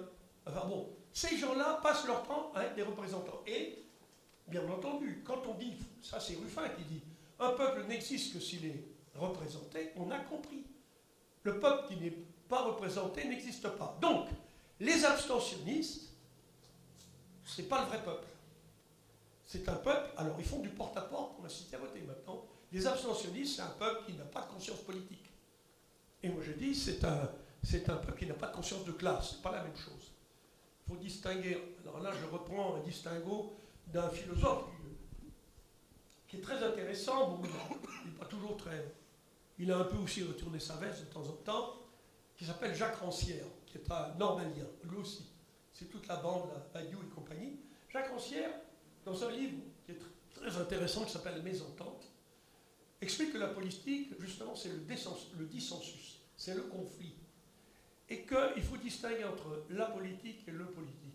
Le politique, pour lui, c'est le pouvoir, c'est l'État, c'est l'organisation, la distribution des individus de leurs capacités et de leurs droits par une autorité supérieure.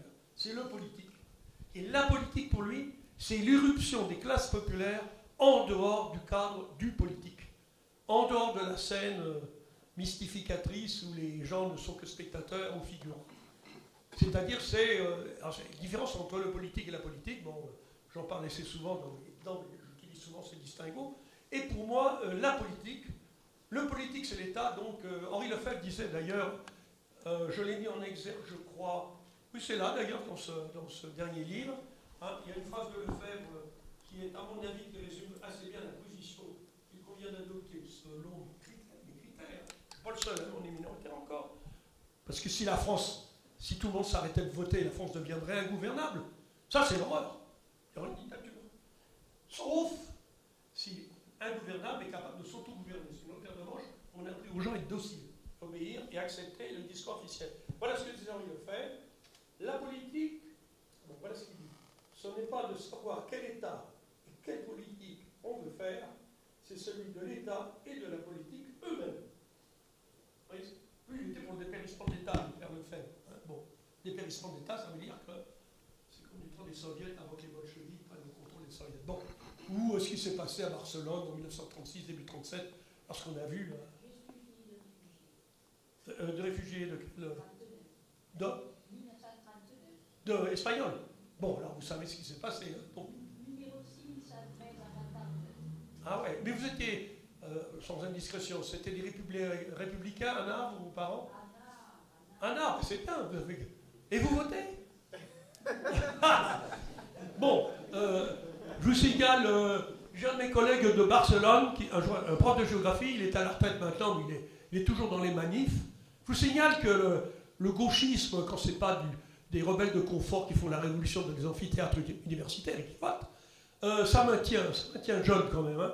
Le gars, il est à la retraite, mais il est très dynamique. Il a fait un court-métrage qu'on trouve par Internet qui s'appelle Sueños Revolucionarios de Barcelona Libertaria, les rêves révolutionnaires de la Barcelone libertaire. C'est superbe. Vous voyez les occupations de grands hôtels où on voit les femmes avec des brigades d'instituteurs volontaires qui apprennent à des paysannes à lire. Hein, vous avez les villes, les églises qui sont transformées en salles de spectacles amateurs. Et vous avez comment dirais-je, ils déterrent les cadavres des autorités religieuses qui sont dans l'église, et ils se déguisent avec pour faire des carnavals. Ils jouent au football avec les têtes de mort. Hein, vous avez là une révolution. Vous voyez, là, il y a Garnier, putain, merde, où il va? C'est pas moi, c'est eux. Et je vous conseille donc de regarder sur Internet un film qui s'appelle Rêve révolutionnaire de la Barcelone libertaire, qui est donc réalisé par un professeur de géographie de l'université de Barcelone. Voilà. Alors, voilà, que votez. Moi. Dernière intervention, peut-être prendre d'autres questions ouais. quand même.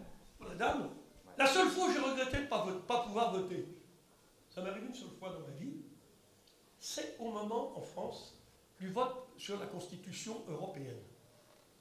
Il y a eu un battage pour voter en faveur de cette Constitution, où il y avait un front uni, pas révolutionnaire. Il y avait tous les pourris du PS, il y avait les salopards de la droite, il y avait ceux qu'on appelle les escrologistes, hein, c'est-à-dire des escrocs qui verts, qui participent à tout ça. Tout le monde pour l'Europe, à la nouvelle Constitution. Or, malgré le matraquage permanent par tous les médias possibles en faveur de cette Constitution, 56% des voix contre. Et dans les classes populaires, vous aviez 82% des voix contre. Ça, j'ai regretté. Ça n'aurait rien changé. Mais j'ai dit, putain, tous ces salauds là qui sont réunis, mon achat, arrête de participer. Là, ils étaient fous de rage. Bon, ils ont fait passer la Constitution 2 mois après avec la réunion des deux assemblées à Versailles. Bon, ce sont les Versaillais d'aujourd'hui, ceux-là. Il faut les traiter comme tels. Ah non, malheureusement, les Versaillais l'ont emporté, ils ont écrasé les communards, il y a eu 25 000 morts. Enfin bon. Alors, d'autres questions dans la salle? Alors, deux questions, deux mains qui se lèvent là. Moi, je me demandais, vous tendez un peu la perche en parlant du monde diplomatique de ce mois. Il y a Rimbert qui a invité 3 économistes à faire un exercice dans lequel il propose de voir ce que ça ferait, quelles mesures il faudrait prendre si la France voulait sortir du capitalisme en termes économiques. Et je me demandais si vous aviez des pistes de réflexion en termes urbanistes, de faire le même exercice. Donc ça veut dire de se projeter et de faire ce qu'on n'aime pas trop faire en sociologie, c'est-à-dire des recommandations sur ce qu'il faudrait faire pour si on en sortait. Comment est-ce qu'on voudrait réorganiser la ville? Bon, alors tout de suite, en sociologie, on en fait implicitement des recommandations. Il y a des analyses, la plupart des analyses sociologiques sont des analyses qui, en fait, incitent entre les lignes à, opter pour telle ou telle solution. Moi, j'ai étudié pendant des années ce qu'on appelle en France la violence urbaine dans les cités, les racailleux, comme disait Sarko, hein, et en fait, la manière dont on voyait tout de suite, à partir d'un bouquin ou d'un article d'un sociologue, on savait tout de suite quelle allait être la solution pour eux. Alors, les uns, c'était la répression, d'autres, la démocratie participative, d'autres, on a changer le mode d'éducation dans le système scolaire, etc. Je veux dire que la sociologie, elle est normative, en fait. De toute façon, pour savoir pourquoi la sociologie a été créée, vous devez le savoir, elle a été créée au moment où il y avait en France des révolutions, des mouvements, 1848, des émeutes, des soulèvements, après il y aura la Commune, etc., 1830 avant, les secteurs éclairés de la bourgeoisie, c'est toujours dans la lignée de ce que j'ai dit tout à l'heure, ont compris qu'on ne pouvait pas résoudre la question sociale uniquement par la répression ou avec les dames patronesses, c'est-à-dire la charité. Il fallait donner des miettes. Il fallait que les gens s'intègrent d'une manière ou d'une autre avec des réformes. N'oubliez pas que le principal réformateur social d'Europe au XIXe siècle, ça a été un gars qui n'était pas un homme de gauche, il s'appelait Bismarck, c'est le Premier ministre en Allemagne, chancelier, pardon. Et Bismarck, c'est lui qui a promu les lois sociales les plus progressistes d'Europe en 1860 et quelques. Donc, bon, alors, laissons pour la sociologie, j'en viens, vous tombez bien en m'évoquant cet article de Rimbert. D'ailleurs, il y a Rimbert et un autre, hein, je crois. Il y en a un autre avec lui, je crois, non? Enfin bon, peu importe. Ils disent comment réussir à faire un bras de fer, c'est le titre, avec les représentants du capitalisme néolibéral. Comment essayer de renverser la tendance où le néolibéralisme est à l'offensive, comment non seulement résister, mais peut-être favoriser une riposte, une contre-offensive. Bon. Je ne suis pas d'accord avec cet article, et en général avec ce raconte Rimbert, que je connais très très bien. Ça a été l'un de mes meilleurs amis jusqu'à très récemment. Et puis je connais bien, je suis encore invité à un barbecue au diplôme encore à la fin de l'année dernière. Oui, ça allait bien, Calimir, Rimbert, toute la bande. Parce que le monde diplomatique, c'est ce que j'appelle, ça je le dis depuis des années, je l'ai écrit je ne sais pas combien de fois, eux le savent, hein, ce que j'ai écrit pour cause, même y compris dans des bouquins où je parle d'exemple de ce qu'on appelle l'altercapitalisme. L'autre monde possible dont ils rêvent, ça n'est pas un monde non capitaliste. C'est un monde autre, un capitalisme différent, un monde autrement capitaliste, mais pas un autre monde que capitaliste. Ce contre quoi ils sont, c'est la version néolibérale du capitalisme. Ce à quoi ils songent, pour eux c'est positif, c'est un capitalisme régulé par l'État, un État réformiste, c'est le retour à ce qu'on appelait en France l'État-providence, ce qu'on appelle aujourd'hui en France l'État social, tout ça je mets des guillemets ça, hein. Et bon, l'un des économistes préférés du diplôme de Rimbert, c'est Bernard Friot. Communiste, il va à la messe tous les dimanches, par ailleurs, peu importe. Il n'est pas du tout contre la division du travail, il n'est pas du tout contre la représentation, Non, ce qu'ils veulent, c'est une autre forme de capitalisme. Un capitalisme social, un capitalisme régulé. Il y en a un autre, là, comment s'appelle-t-il, cet anthropologue, je ne me rappelle plus de son nom, très connu, qui a fait un bouquin, Nous en sommes là, je ne sais plus comment il s'appelle, vous pouvez me le dire, anthropologue connu français, lui, il est pour un capitalisme apprivoisé, dit-il. Mais à coup de bulletin de vote, toujours, hein. Toujours à coup de bulletin de vote. Et je dis toujours à Rimbert, pour sortir du capitalisme, il y a d'abord 3 préalables. Alors là, c'est l'horreur, c'est pour ça que j'avais dit ça a bardé avec Rimbert. Et Rimbert, c'est un type très gentil, il veut être copain avec tout le monde. Alors l'autre, il dit, tu n'arriveras pas à te fâcher avec moi. Je lui dis, non, c'est toi qui te fâcheras, mais moi non. Mais je lui dis, pour sortir du capitalisme, il faudrait d'abord, alors là, l'horreur, hein, sortir de l'Europe, sortir de l'euro et sortir de l'OTAN. Ah, c'est Asselineau. Alors ça y est.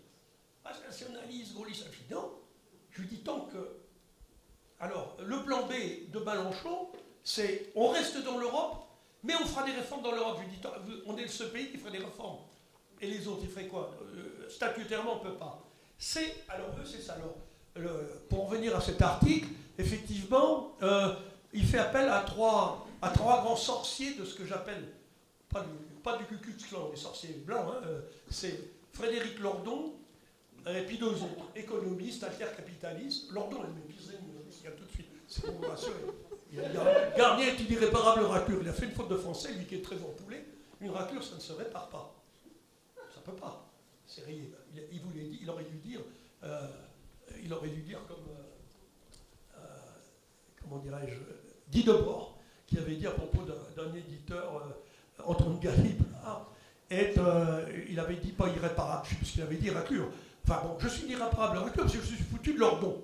Ça faut dire que je l'avais appelé Lord On, comme un lord. Hein.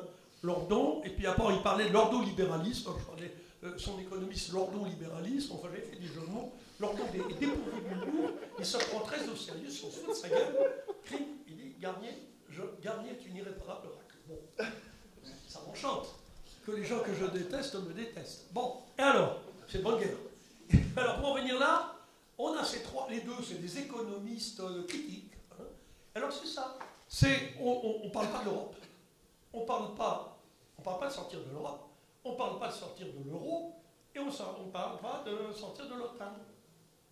Et bon, ben, ça c'est le diplôme. Le diplôme, il ne faut pas lui demander autre chose. Parce que la clientèle du diplôme, je suis abonné au diplôme depuis des années.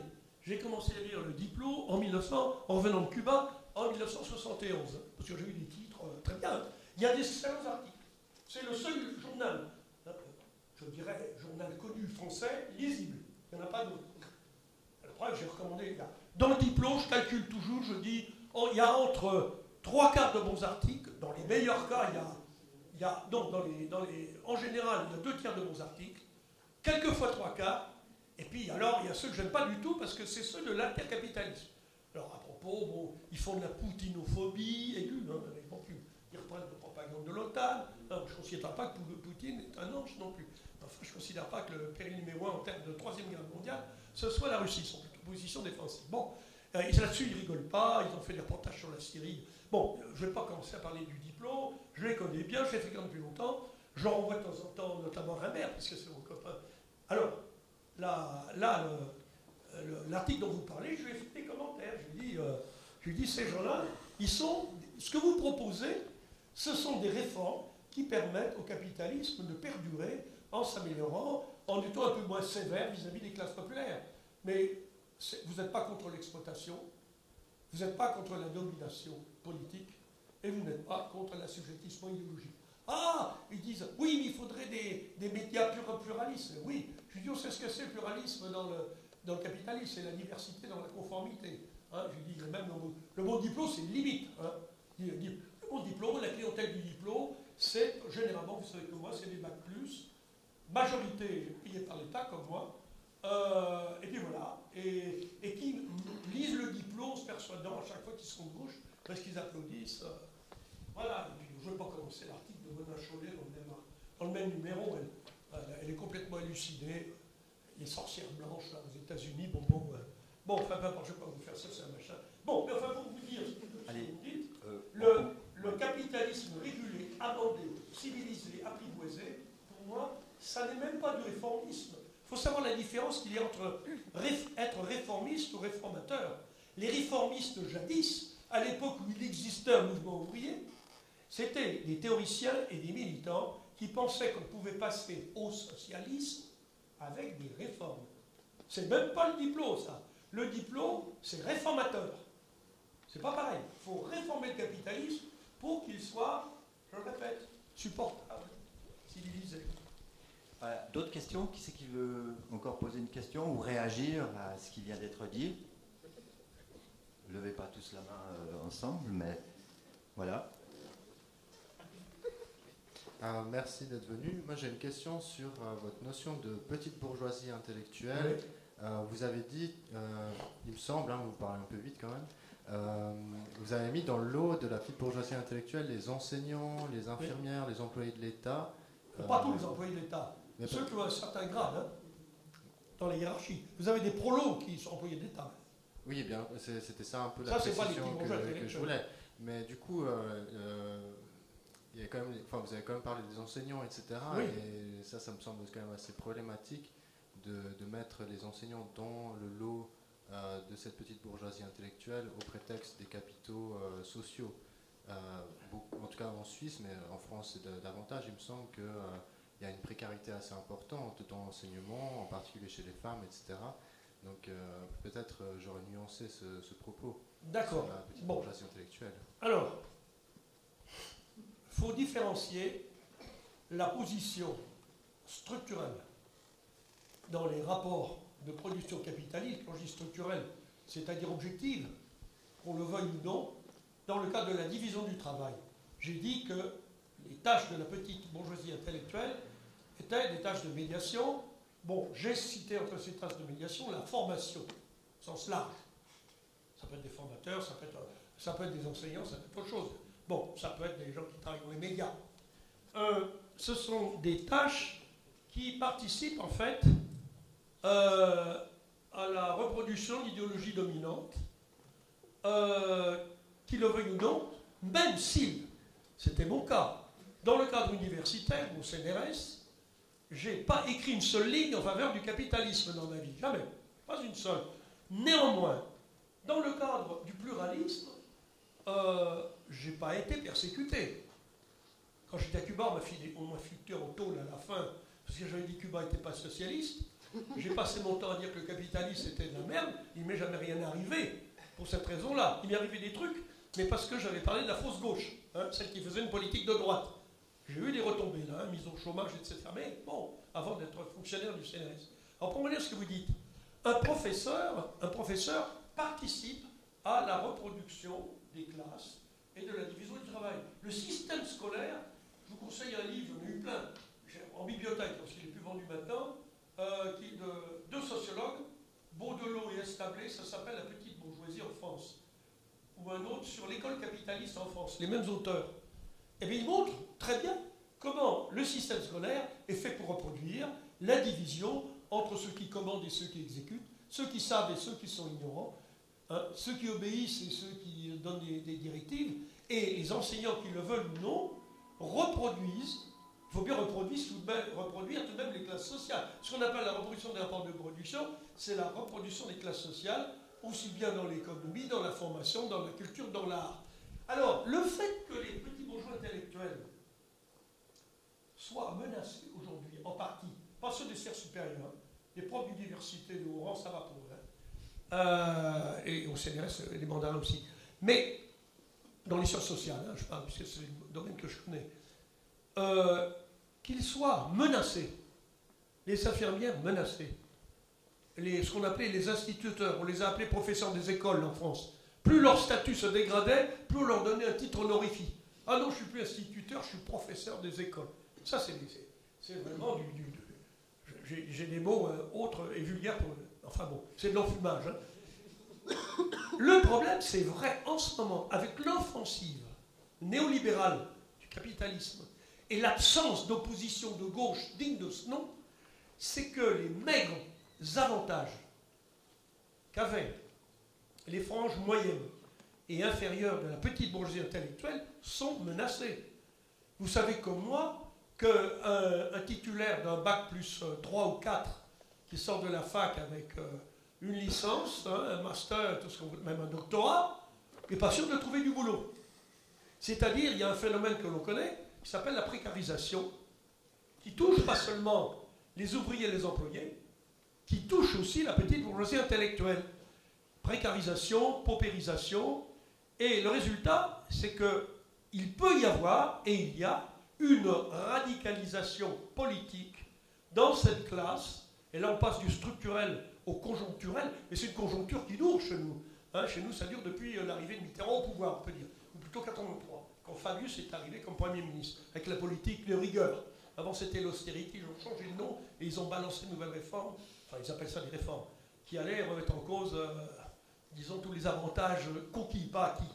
Bon, depuis longtemps, mais donc il y a eu un phénomène global, général, de précarisation des franges inférieures et même moyennes de la petite bourgeoisie intellectuelle, qui peut avoir comme conséquence politique une radicalisation. Le problème politique, c'est de savoir où va les mener cette radicalisation. À continuer à lire le monde diplomatique en disant « Ah ben le néolibéralisme, non, on ne sort pas de l'Europe, on ne sort pas de l'euro, on pas d'OTAN, etc. » Ou alors ça veut dire qu'on commence à se poser une question, comment aujourd'hui contribuer, il y a un problème, avec les classes populaires à créer un mouvement d'opposition organisé au capitalisme. Parce que le problème des classes populaires, et là c'en est un autre. J'ai dit tout à l'heure, le mouvement ouvrier n'est plus ce qu'il était, il n'est plus ce qu'il était pour des tas de raisons. Aussi bien des raisons structurelles, à savoir que l'emploi n'est plus ce qu'il était, l'atomisation de la classe ouvrière, les changements de qualification, la dispersion des ouvriers au lieu de la concentration dans des, comment dirais-je, dans des grands établissements, le fait qu'il n'y ait plus de villes véritablement ouvrières, presque plus, hein, ils sont dispersés, éparpillés, le rôle du stalinisme dans la, comment dirais-je, dans l'accoutumance de la classe ouvrière à obéir à des dirigeants, avec des objectifs de consommation. Hein. La classe ouvrière n'était pas, elle était révolutionnaire jusqu'au début du, on pourrait dire une partie d'elle, jusqu'au début du XXe siècle. Et après, ça a été, avec l'augmentation de la consommation, c'est consommer plus. Hein. C'est nos salaires, on veut. Bon, regardez aujourd'hui, quand une usine ferme, il y a une protestation des ouvriers, mais c'est pour continuer à avoir du boulot, pour continuer à être exploité. En mai 68, il n'y a eu quasiment pas d'usines occupées et remises en marche. Les usines étaient occupées justement parce que c'était un moyen d'empêcher l'intervention des CRS. Mais il n'y a pas eu, comment dirais-je, la naissance, sauf exception, quelquefois. Il y a eu quelques trucs dans les chantiers navals du côté de Nantes, Saint-Nazaire, bon, Montbéliard, etc. Mais la classe ouvrière, et ça a été un des grands sujets dans la gauche marxiste, marxienne plutôt, pas marxiste, et Staline maintenait la classe ouvrière dans un état d'obéissance et de limitation des objectifs et de confiance aveugle dans les dirigeants. Hein, rappelez-vous, ça remonte à Maurice Thorez, tout ça. Rappelez-vous le Front populaire. Camarades, il faut savoir terminer une grève. Moi, je parle comme un ancien. Bon, je n'ai pas connu ça. Le Front populaire, je n'étais pas encore né, je ne suis pas sûr. Mais bon, pour que la classe petite bourgeoise précarisée ou menacée d'être précarisée puisse radicaliser dans une perspective anticapitaliste et pas seulement anti-néolibérale, il faut une jonction, je dirais, non pas une fusion, une coordination avec les secteurs les plus politisés du monde du travail. Alors quand je dis ouvrier, ça vaut pour les employés. Tant qu'il n'y aura pas ça, on continuera à avoir des luttes défensives, comme jusqu'à aujourd'hui. Des luttes offensives, il n'y en a pas. Et c'est bien le problème. Et si on veut déclencher, pour en venir au bras de fer de Rimbert, ça n'est pas en essayant de retourner à l'état social. Il faut savoir que l'état social, l'état, ce qu'on appelle en France l'état-providence, ça en dit long sur le... En France, il faut dire que les Français ont une mentalité étatique. Hein, ça date de la Révolution française. Tout vient d'en haut, du sommet, l'état. L'état-providence, vous voyez, c'est Dieu quasiment. Hein. C'est le remplacement de Dieu. J'ai bien connu la période où ça s'est développé. Il se trouvait qu'à Sciences Po, j'avais un prof qui était l'un des deux ordonnateurs et concepteurs de l'État-providence. C'était un gaulliste chrétien, haut fonctionnaire, qui s'appelait Pierre Larocque, qui nous faisait cours sur la sécurité sociale et les réformes sociales. Et l'autre gars, je ne l'ai pas eu comme prof, s'appelait Alexandre Parodi, gaulliste, résistant, etc. Deux fonctionnaires gaullistes, pas du tout communistes, pas du tout socialistes. Il y avait simplement ceux qui appuyaient, c'est le Parti communiste. Parce qu'on était juste après l'après-guerre et il y avait besoin pour la bourgeoisie d'intégrer le Parti communiste dans le gouvernement. La bourgeoisie était discréditée, ne l'oubliez pas, en France, par sa collaboration massive avec les nazis, avec Vichy, et que le Parti communiste représentait 25% des électeurs, il faisait peur, et en plus, vous aviez les FTP, les francs-tireurs partisans. Vous aviez des milliers d'ouvriers avec des armes. Là, on rigolait plus dans les salons. Et on a fait une coalition avec trois partis, un parti gaulliste, un parti de droite, Mouvement républicain populaire, MRP, Calotin, Curé, et puis le Parti communiste. Et là, les communistes ont appuyé, il y a même eu un ministre communiste dans le gouvernement, ils ont appuyé la sécurité sociale. Mais la sécurité sociale, elle avait deux objectifs. Premièrement, c'était un peu les objectifs qu'avait l'ISPA, désamorcer la combativité ouvrière avec des réformes réelles, hein, qui ont véritablement amélioré le sort de la classe ouvrière, qu'il s'agisse de la santé, des retraites, etc. Hein, là, il n'y a pas à dire. Deux, calmer la classe ouvrière. Deux, faire des ouvriers des consommateurs. Comme disait Henry Ford, là c'est l'américain, mon premier client c'est l'ouvrier que j'exploite. Hein. Bon, il y avait raison, ils ont tous acheté des bagnoles après, quand on a produit les Ford de T, là, hein, qu'on voit, vous savez, le terrorisme, là, temps moderne de Charlot. Ben, à l'époque, c'était ça aussi. Le capitalisme, c'est un capitalisme dont l'essor reposait fondamentalement en dehors de l'exploitation des colonies, mais de moins en moins, ça devenait difficile, il y avait des mouvements de révolte. Ça reposait fondamentalement, pendant ce qu'on a appelé en France les 30 glorieuses, qui n'étaient pas glorieuses pour tout le monde, notamment les travailleurs immigrés, augmenter le niveau de vie des classes populaires pour en faire des consommateurs. Une pierre deux coups. Ils se calent ils permettent à la plus-value, je fais du marxisme là, de se réaliser. Voilà. Donc, alors on peut dire oui, mais aujourd'hui on n'en est pas là. Parce que pour qu'il y ait un État social, même vision du monde diplomatique, il faut que la bourgeoisie la trouille. Et aujourd'hui, ce n'est pas une bourgeoisie nationale que l'on a en face de nous. C'est une bourgeoisie transnationale. Si demain il y a des menaces, je peux vous dire que la fuite des capitaux, ça va aller vite. Avec les nouvelles technologies notamment. Ils ne vont pas se barrer avec des valises en Suisse et pleines de billets. Hein. C'est un clic. Hein, vous le savez comme moi. Donc, on en est là. Hein, c'est pour ça, je vous répète. Alors, petite bourgeoisie, je sais aussi que ça choque parce que ça évoque bourgeoisie. Le mot évoque la bourgeoisie. Et les petits bourgeois de gauche n'aiment pas être appelés petits bourgeois. Ils préfèrent se faire appeler par les journalistes classe moyenne salariée. Ça leur plaît. Le problème, c'est que le fait que la petite bourgeoisie a partie liée objectivement avec la bourgeoisie, c'est un fait structurellement, comment dirais-je, établi qu'on ne peut pas remettre en cause. Même les sociologues essaient de le mettre d'une manière ou d'une autre, ils n'y arrivent pas. On sait que la reproduction d'un système, ça se fait à travers des institutions qui reproduisent la division de classe, avec quelques changements, bien entendu, etc. Ça, c'est le problème de l'innovation. Et que le mot petit bourgeois, en France notamment, est très très mal vu. Parce qu'il a été utilisé par tous les théoriciens révolutionnaires, les écrivains, les poètes. Hein. Quand on disait petit bourgeois au 19e siècle, c'était péjoratif. Vous voyez ce que Baudelaire ou Rimbaud disent des petits bourgeois, eux c'était des fils de bourgeois, mais peu importe. Pique-pendre. Brecht a fait une pièce où il se moque des plus bourgeois. Alors à l'époque, je vous le signale tout de suite, les petits bourgeois, ce n'étaient pas les mêmes. Les petits bourgeois étaient des commerçants, des artisans, des petits propriétaires et des professions libérales. C'était ça. Et puis des petits bureaucrates. Il y avait l'État qui commençait à se développer. C'est ça que Marx appelait les petits bourgeois.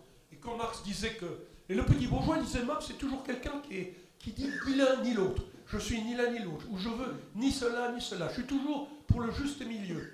Comme dit Marx toujours, le petit bourgeois, il est au centre d'une contradiction qu'il ne peut pas assumer. C'est la contradiction incarnée. Et se faire appeler petit bourgeois quand on est de gauche, ça sonne bourgeois. C'est le mot. Hein, et surtout que Marx, qui était un polémiste, je vous signale, c'était pas un enfant de cœur non plus, lui. Quand il écrivait petit bourgeois, il écrivait soit en français, petit bourgeois, il parlait très bien français, soit il écrivait en anglais, petit bourgeois. Bourgeois et petit. Petit, en anglais, ça veut dire minable, mesquin, ratatiné, étroit d'esprit, petit. C'est un terme péjoratif. Et des fois, pour parler des petits bourgeois, il disait petit bourgeois. Il écrivait petit bourgeois. Alors là, nous intellectuels de gauche, là, il ne peut plus. Là. Et on regarde, Madame Badiou, Aliba. Non, nous, on est l'avant-garde révolutionnaire. Ils font la révolution à Normal Sup et dans les colloques. Et ils votent. Ils votent Hollande. Ils ont voté Mitterrand. Ils ont voté Jospin. Et ils ont voté Chirac pour éviter Le Pen. Et ils ont voté Macron pour éviter Le Pen fille. Ils en sont là, ils n'en sortiront pas. Ils ont mon âge, hein, je crois qu'ils ne changeront pas, mais non plus. Hein. Et donc, bon, alors voilà. Est-ce qu'il y a encore une question ou... Oui bon, encore une question. Moi, je propose qu'on prenne encore une question. Ça va être une objection. Voilà, il y a une objection. Mais Monsieur Bradfer, là, il aussi. Voilà, je propose qu'on prenne encore une question.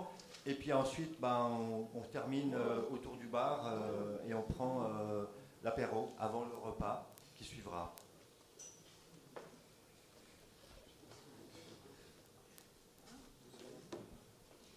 Voilà, bonjour. Vous avez dit tout à l'heure que les basses classes votaient faux. Et j'aimerais voter faux. Et j'aimerais avoir... Non, on ne vote pas souvent. Vous avez dit faux. Non, et on vote mal, on ne vote pas. Voilà, votez mal. Et j'aimerais, en tant que petit bourgeois ou bobo comme vous préférez, que vous nous disiez ce que c'est voter juste pour les basses classes, pour que je transmette à mes parents. Merci. Je dirais ce que j'ai dit un peu à madame. Les basses classes, ça serait de prendre conscience que le bulletin de vote, sur la base d'expériences accumulées, quand même la démocratie représentative existe depuis 1791, bon, les femmes ne votaient pas. Enfin bon, même qu'on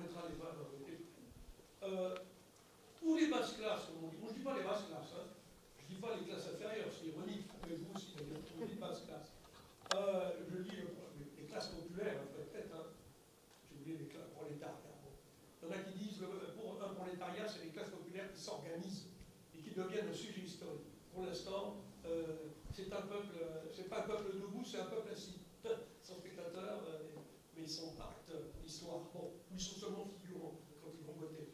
Bon,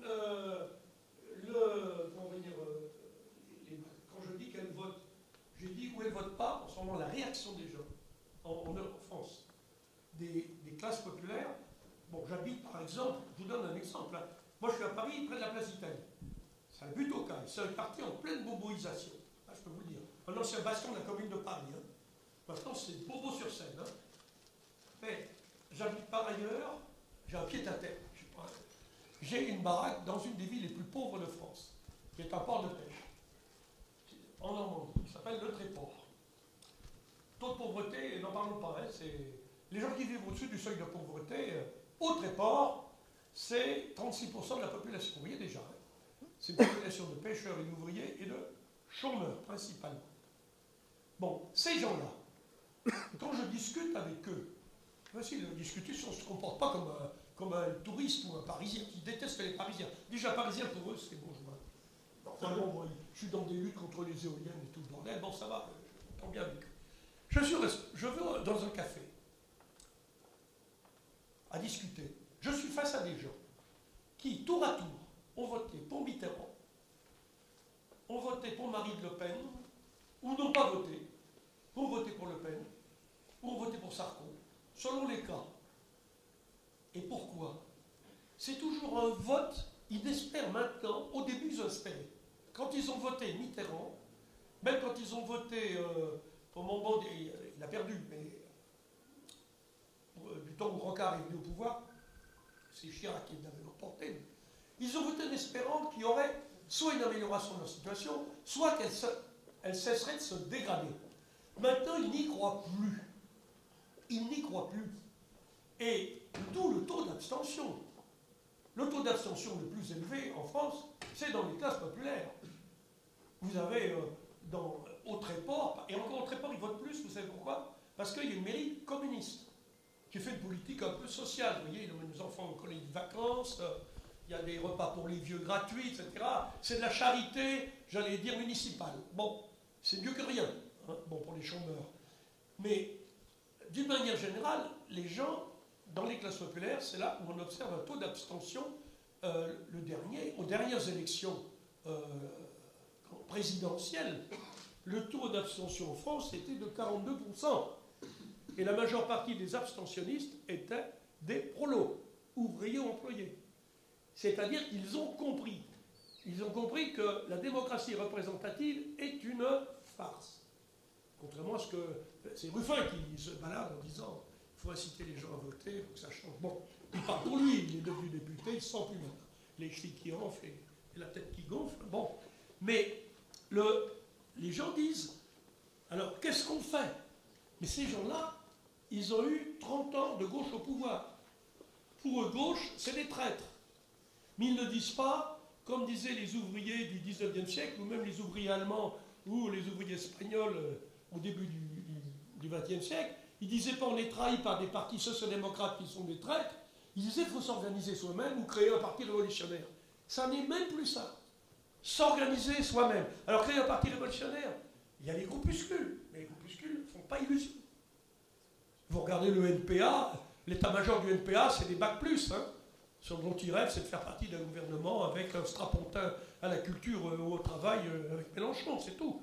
Mais ils ne font pas... Le seul parti gauchiste que j'ai connu qui avait un peu d'audience dans la classe ouvrière, c'était c'était jadis, hein, qui s'appelait Lutte ouvrière. Parti trotskiste avec une leader qui s'appelait Arlette Laguillet. Tout le monde se foutait d'elle d'ailleurs, enfin bon. Arlette Laguillet, premièrement, c'était une ouvrière. 2, elle s'adressait aux travailleurs. Tout le monde se foutait d'elle. Elle commençait tous ses discours par travailleurs, non, travailleuses, travailleurs. Les gens rigolaient. Mais les travailleurs, ils rigolaient pas. Ils sentaient que c'était un parti pour eux. Le problème, c'est qu'ils sont très, très peu puissants, quoi. Les braves gens de Hello, hein, ils vendent, je discute souvent avec eux quand ils vendent leur journal, quoi. Et aujourd'hui, l'idée de dire on va créer un parti, c'est pour faire la révolution, pour changer fondamentalement le système. Ça n'est plus dans la tête des gens, puisque ceux qui arrivent pour jouer ce rôle, un Mélenchon, et puis d'autres, hein, Mélenchon quand même, je répète, depuis l'âge de 17 ans, qui est un politicien professionnel, les gens n'y croient pas. Ceux qui y croient, c'est les petits bourgeois, justement. La nuit debout, là, les collégiens, les étudiants, les profs qui vont à nuit debout, ça y est, on va les avoir, on va leur faire peur, comme dit. Ils font peur à personne. On va foutre une raclée à Mélenchon. Que dit l'autre aux prochaines élections européennes? On va foutre une raclée, pardon, à Macron.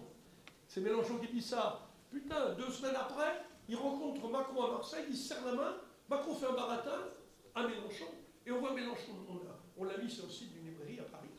Mélenchon, c'est la tête, souriant, etc. On va lui foutre une après. Après, il fait de la plaventrisme devant Macron. Personne n'y croit, ce gars-là. Alors, je veux dire, c'est le parti des nouvelles classes moyennes, les insoumis. Ils sont tout intitulés insoumis, mais c'est pas possible. C'est des insoumis d'État. Vous voyez? Bon, ben, il y a d'autres objections. Est-ce qu'il y a une Je ne objection? suis pas enchanté de ce que je dis. Mais pour l'instant, je ne vois pas en France. Peut-être, vous savez, on dit toujours, les étrangers disent, la France c'est le pays des surprises. Tout d'un coup, les classes populaires vont dire ras-le-bol, on en a assez, on occupe, on descend dans la rue, on prend d'assaut les mairies. Il y a des gens qui disent ça. Ils disent peut-être que dans la nouvelle génération, on va trouver ça. Pour l'instant, la nouvelle génération de classes populaires, ils sont complètement obsédés, ils ont leurs iPads, ils ont leurs selfies, ils vont dans les galeries marchandes, ils ne sont pas très politisés, c'est vrai qu'on puisse en dire. Bon, ben je propose qu'on laisse... On va venir. Je laisse la surprise nous dire de quoi sera fait demain ou l'avenir. Ça n'empêche pas qu'il faut continuer à lutter par tous les moyens, et dans tous les endroits, c'est possible. Quand il y a des mouvements, etc., il faut s'y associer, il ne faut surtout pas suivre les nouveaux bergers qui se profilent à l'horizon. C'est pour ça que j'ai fait ce bouquin, Émanciper l'émancipation. Ça veut dire quoi? Il faut que... Vous savez quand même un gars qui a fait écrire quand même l'émancipation des travailleurs sera l'œuvre des travailleurs eux-mêmes. Il avait une barbe, il s'appelait Marx. En fait, il avait piqué ça chez une femme qui s'appelait Flora Tristan, chrétienne, de gauche. Elle avait dit l'émancipation des travailleurs, elle ne disait pas ça. L'affranchissement des travailleurs sera l'œuvre des travailleurs eux-mêmes. C'est la même chose, c'est le même principe. Aujourd'hui, on a l'impression que pour la majeure partie de la gauche installée, et les petits bourgeois qui suivent, on a l'impression que l'émancipation des travailleurs sera l'œuvre des politiciens de gauche, sera l'œuvre des intellectuels de gauche, sera l'œuvre des partis de gauche tels qu'ils existent. Ça veut dire qu'ils se feront enfumer, enfin pas eux, eux ne se feront pas enfumer, ils sentiront, mais ça veut dire que ça sera comme d'habitude. L'auto-activité, ce qu'on appelle l'auto-activité, l'auto-organisation, l'autodétermination des fins, l'autodéfinition des moyens pour parvenir à ces fins, c'est ça la dynamique émancipatrice. Là-dedans, je me suis appuyé sur tout l'héritage, je dirais, marxien, c'est-à-dire ceux qui n'étaient pas marxistes, c'est-à-dire idéologues du capitalisme d'État, mais on a eu dans les mouvements révolutionnaires des marxistes, qui étaient des militants, qui étaient des révolutionnaires. Il y en a qui ont été liquidés. Les plus connus, pour nous en France, c'est Rosa Luxembourg et Karl Liebknecht, assassinés par sur l'ordre d'un gouvernement socialiste, qui n'est pas social-démocrate, je vais pas donner le nom de la crapule de Ebert, et le ministre de l'Intérieur qui s'appelait Noska, dont je parle. Alors non, moi j'ai puisé dans l'actualité la plus immédiate et dans l'histoire du monde ouvrier pour mettre les choses au point, vous voyez. Et voilà. Alors on trouve l'ouvrage ici à la sortie, si vous voulez. Et puis moi je propose qu'on voilà, on s'arrête là et on peut poursuivre la discussion au bar si ça vous dit.